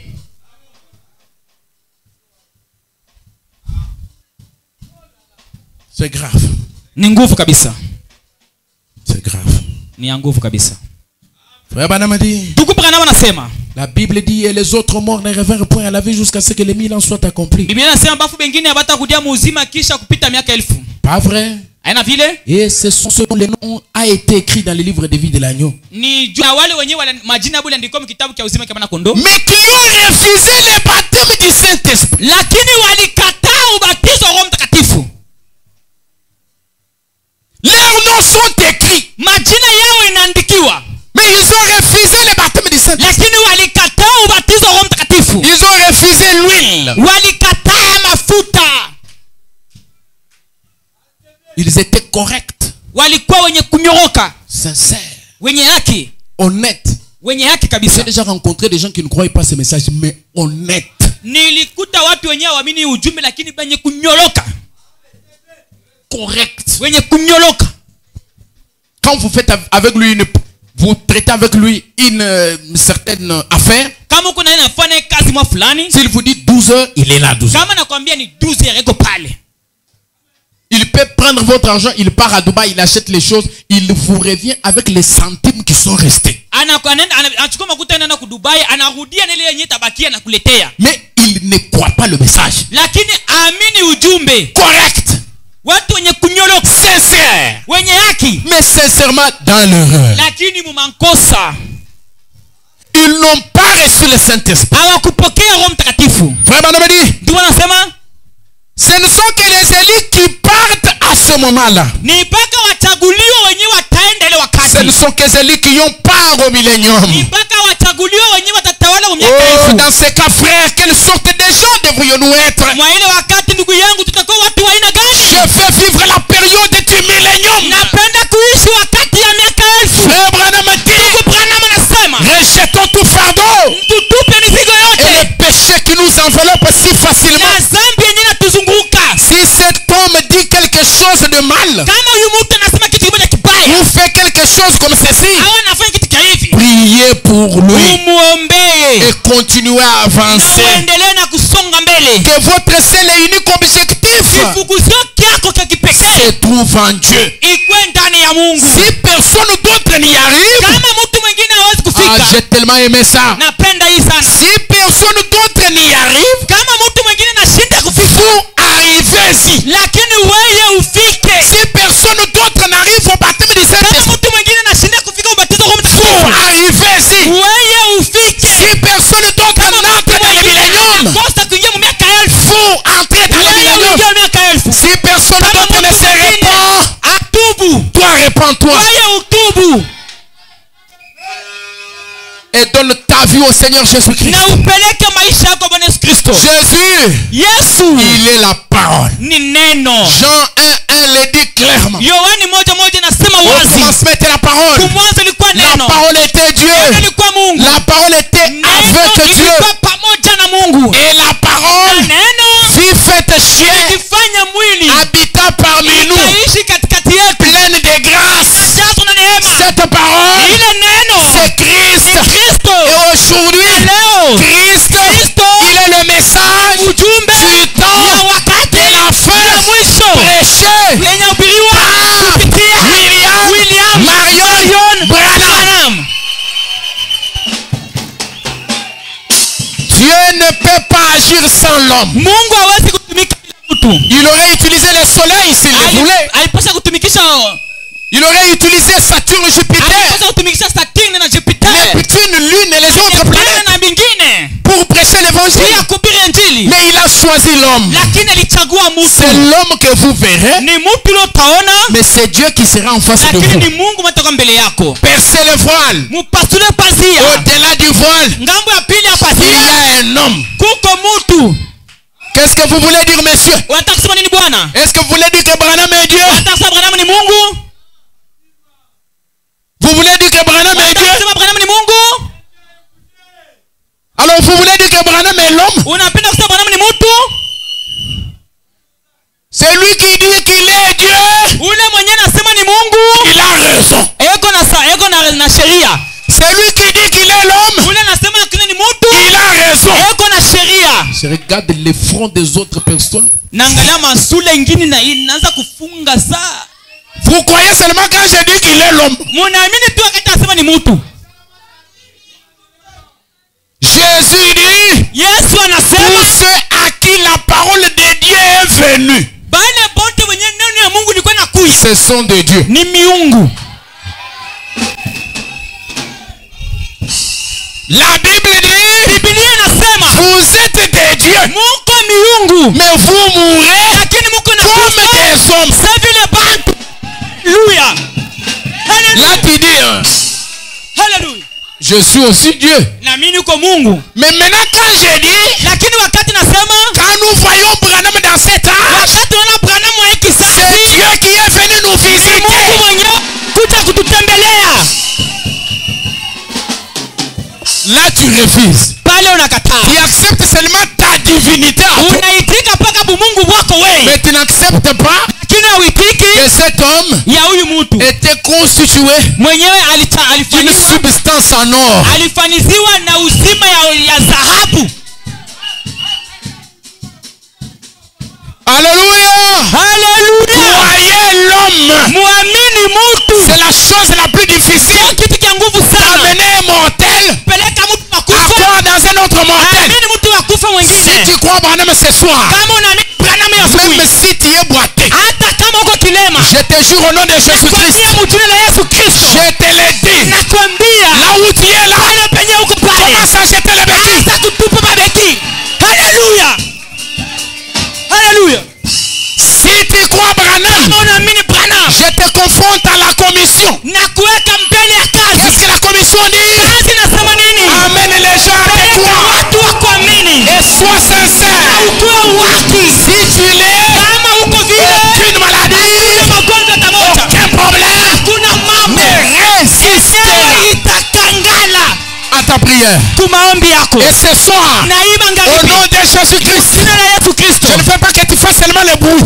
inapenda tu fama sipendi fama kena penda Si waamini tu es malade, kama uko mgonjwa laissez-moi prophétiser. acha nikutabiri Pendant que je parle, wakati niko nasema il y a une puissance kuko uwezo qui est en train de pénétrer ewe iko là natembea où se trouve la maladie. pale penye kugonjwa haleluya haleluya Dieu m'a dit, Mungu alinyambia Dieu m'a dit, Mungu alinyambia je t'ai donné un grand don, nilikupatia zawadi kubwa un puissant don. au zawadi ya C'est nguvu un don de miracle ni instantané. zawadi ya miujiza ya pale pale Si ce qu'il m'a dit est la kama vérité, alinyambia ni ukweli qui est malade ici? nani yako mgonjwa hapa Qui est malade ici? nani yako mgonjwa hapa Qui est malade? nani yako mgonjwa Quelqu'un d'autre est-il malade? mwingine yako mgonjwa Il y a quelqu'un qui est malade uko là-bas. mwingine yako Il y mgonjwa a quelqu'un pale qui est malade uko ici. mwingine mgonjwa kule Il y a quelqu'un d'autre uko qui est malade ici. mgonjwa kule Peu importe ta maladie, haizuru magonjwa qu'elle yako soit visible ou invisible, iko yakonekana hata qu'elle isipokonekana disparaisse au nom de Jésus. potea mjini la Yesu Et dans les quelques minutes qui vont suivre, na dakika chache dans tafata les 5 minutes qui vont suivre, dakika tano tafata bouge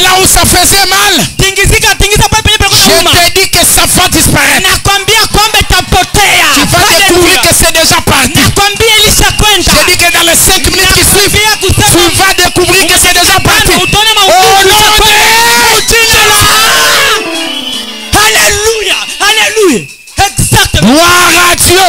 Utukufu kwa Mungu. Parce que l'ange du Seigneur Kwa sababu malaika wa est Bwana en train de sillonner en ce moment. eko nazunguruka ifasi. Vous ne le voyez pas, Hamumuoni, mais vous allez le sentir. lakini mutamusikia. Vous allez sentir un feu. Mutasikia moto. Vous allez sentir un feu. Mutasikia moto. Là où ça fait mal, Pale peko nauma. tu vas sentir le feu. Mutasikia moto. Tu vas sentir le feu. Mutasikia moto. Tu vas sentir le feu. Mutasikia Ce moto. feu-là, Ile c'est moto ta guérison. ni uponyaji wako.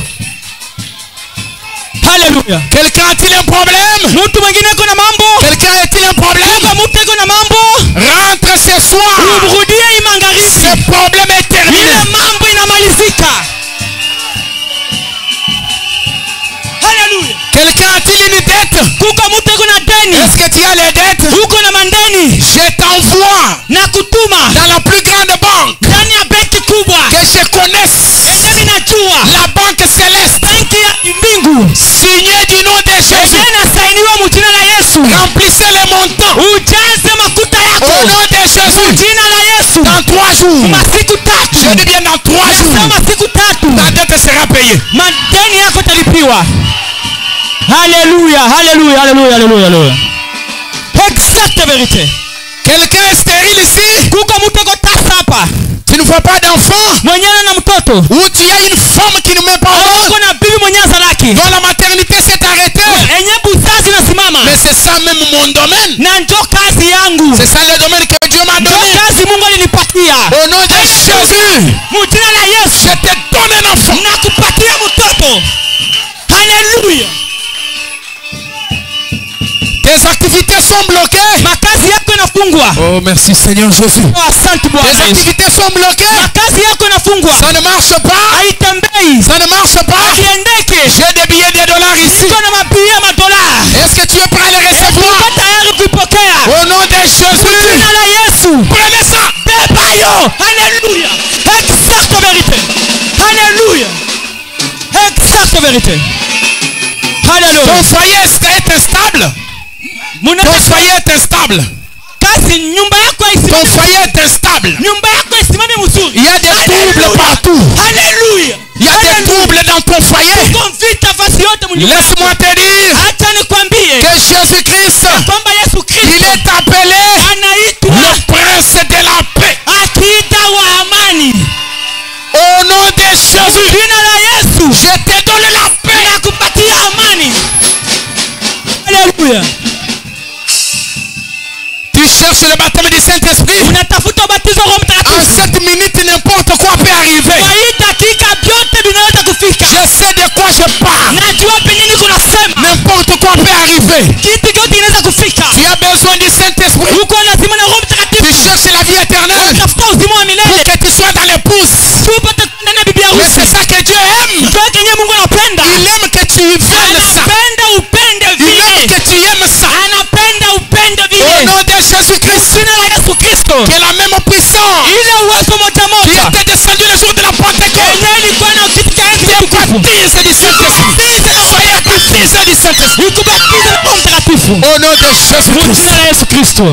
Mumanyi munene wa vita Chilobo muchimu kale kale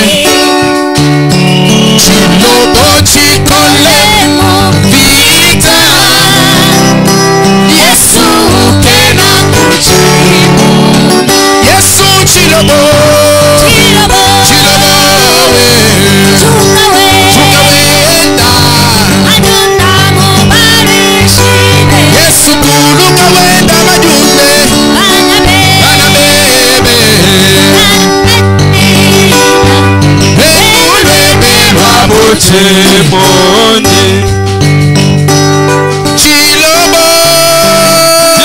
cha vita Wewa Yesu musungidi wa moyo wanye Chilobo cha vita Wewa Yesu chikula cha moyo wanye Chilobo cha vita Yesu chisogomenu cha basanto Chilobo cha vita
mosongidi Yesu mukwele bunyanya makwabo Chilobo chambita Chilobo chambita Wewa Yesu mosongidi Yesu zambi wa Branama Chilobo chambita Chilobo chambita Wewa Yesu mosongidi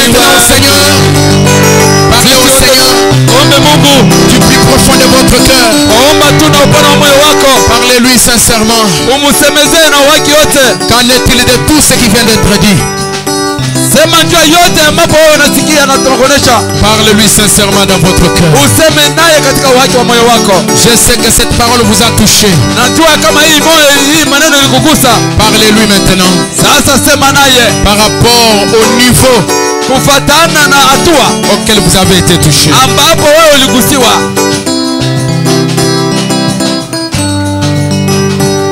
wewe Yesu musungidi sungidi wa kale kale Chilobo chambita haleluya wewe Yesu musungidi zambi wa moyo wanye Chilobo chambita haleluya wewe Yesu musungidi sungidi wa moyo wanye Chilobo chambita haleluya wewe Yesu musungidi wanye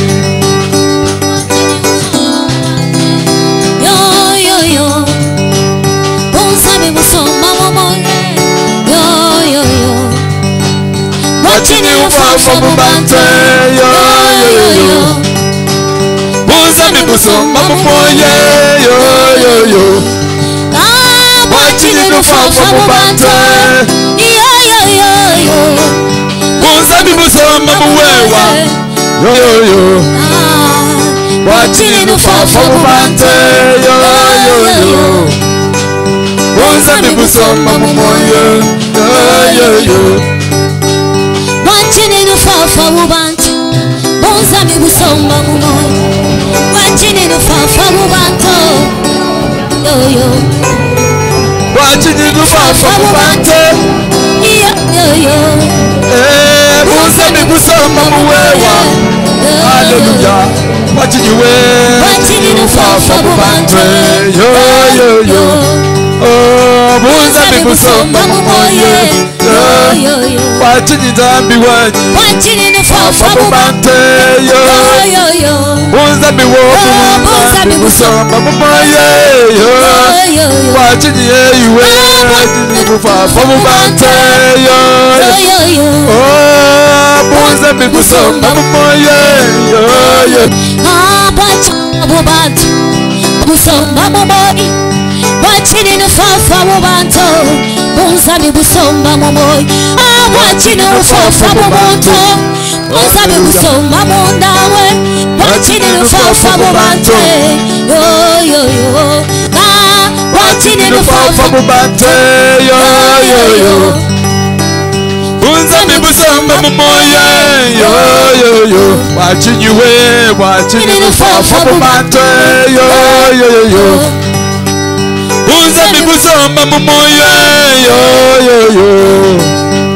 Watching you fall from Ubuntu. Bonsami bunda mwebamo. Watching you fall from Ubuntu. Ni masama tenta muwewa. Watching you fall from Ubuntu. Mugenji mukwamila lelo. Watching you fall from Ubuntu. Watching you fall from Ubuntu. Watching you fall from Ubuntu, yo. Bonsami busomba mumoye, yo. Watching you fall from Ubante, yo. Bonsami busomba mumoye, yo. Watching you fall from Ubuntu. Mugenji mukwamila lelo. Watching you fall from Ubuntu. Mugenji mukwamila yitabushanza. Mumenga mwaba uji. Watching you fall from Ubuntu. Bonsami busomba mumoye. Watching you fall from Ubante, yo. Bonsami busomba mumoye, yo. Watching you fall from Ubante, yo. Eyiwe buza mi busomba mumoye yo.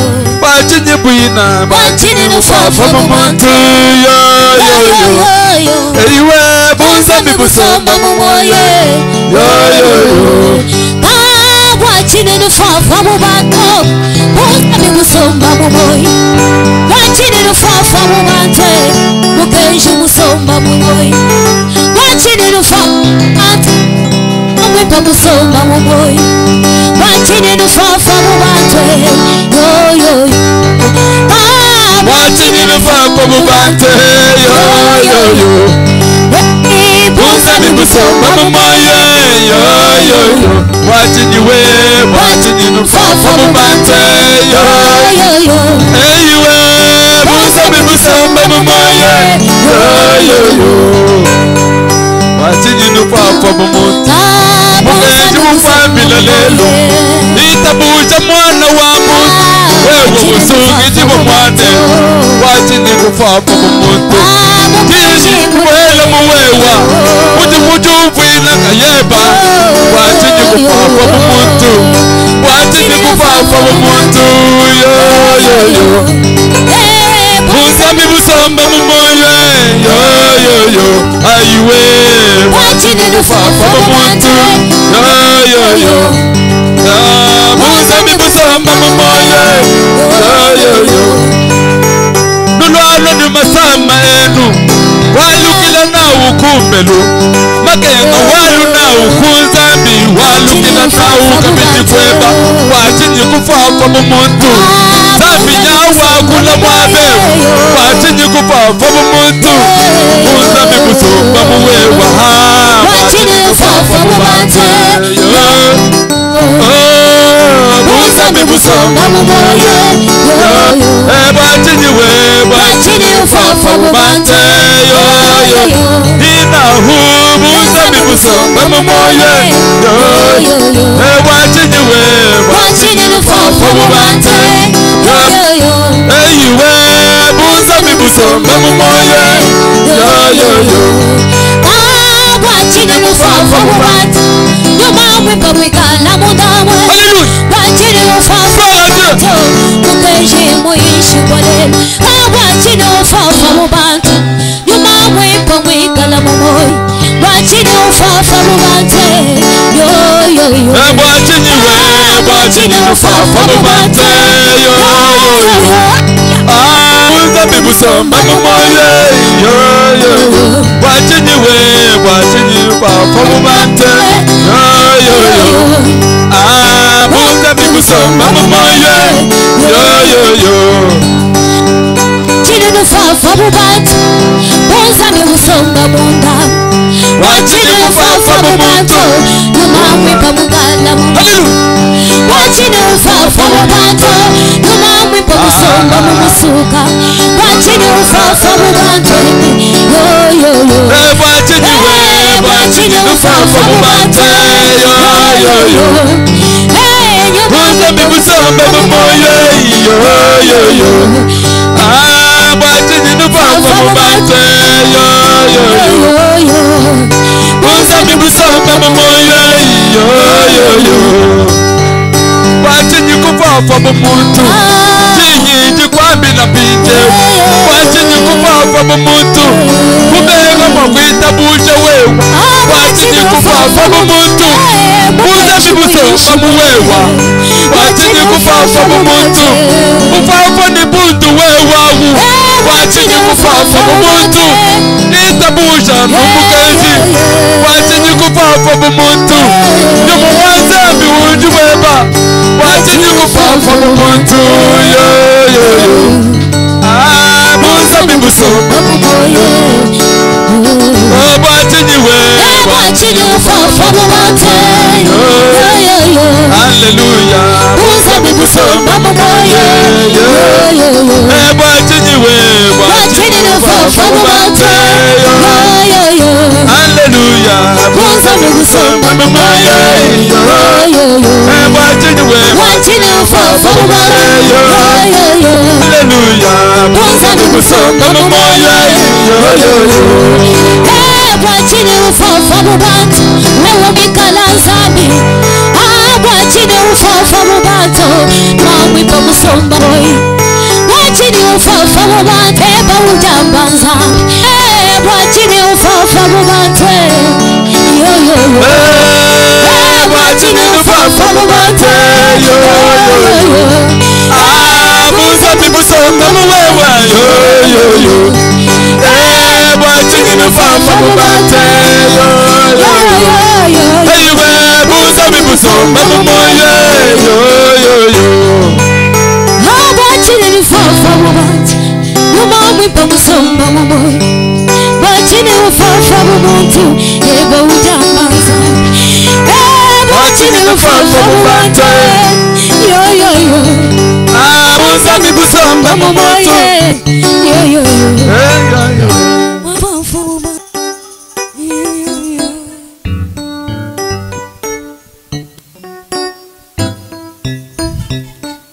Dieu Tout-Puissant, Créateur des cieux et de la terre, toi, la plénitude de la divinité, toi, rose des sarons, toi, la voilée, tu es dans elle et la Elohim, c'est toi, le Jéhovah Jireh, le Jéhovah Nissi, le Jéhovah Shalom.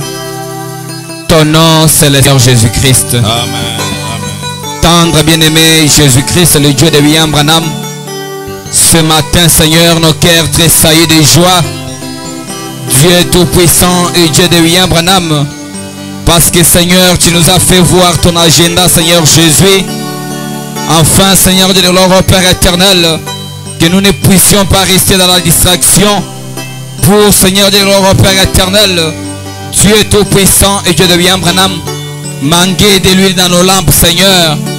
Mais tu nous as parlé ce matin, Seigneur Jésus, nous montrant, Seigneur de gloire, Père éternel et notre Dieu, ce qui est ton programme, Seigneur.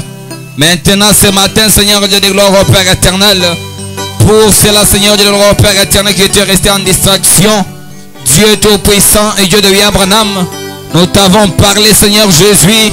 Nous t'avons fait un vœu, Seigneur de gloire, de nous engager afin de pouvoir, Seigneur de gloire, Père éternel, recevoir les baptêmes du Saint-Esprit dans nos âmes, pour que nos noms, Seigneur Jésus, ne restent pas simplement dans les livres de vie, mais que cela soit transféré, Seigneur, dans le livre de vie de l'agneau. Éternel Dieu Tout-Puissant et Dieu de William Branham, parce que nous savons, Seigneur de gloire, Père éternel, qu'une fois cela, Seigneur Jésus, transféré dans les livres de vie de l'agneau, cela ne peut jamais, Seigneur de gloire, être effacé. Oh Dieu Tout-Puissant, en aucun cas. Dieu de William Branham et Dieu de bonté, nous te disons merci, Seigneur Jésus, pour cela. Bénis nos âmes, Seigneur. Bénis, Seigneur Jésus, nos âmes. Bénis ton serviteur qui nous a parlé. Ouvre lui, Seigneur de gloire, davantage.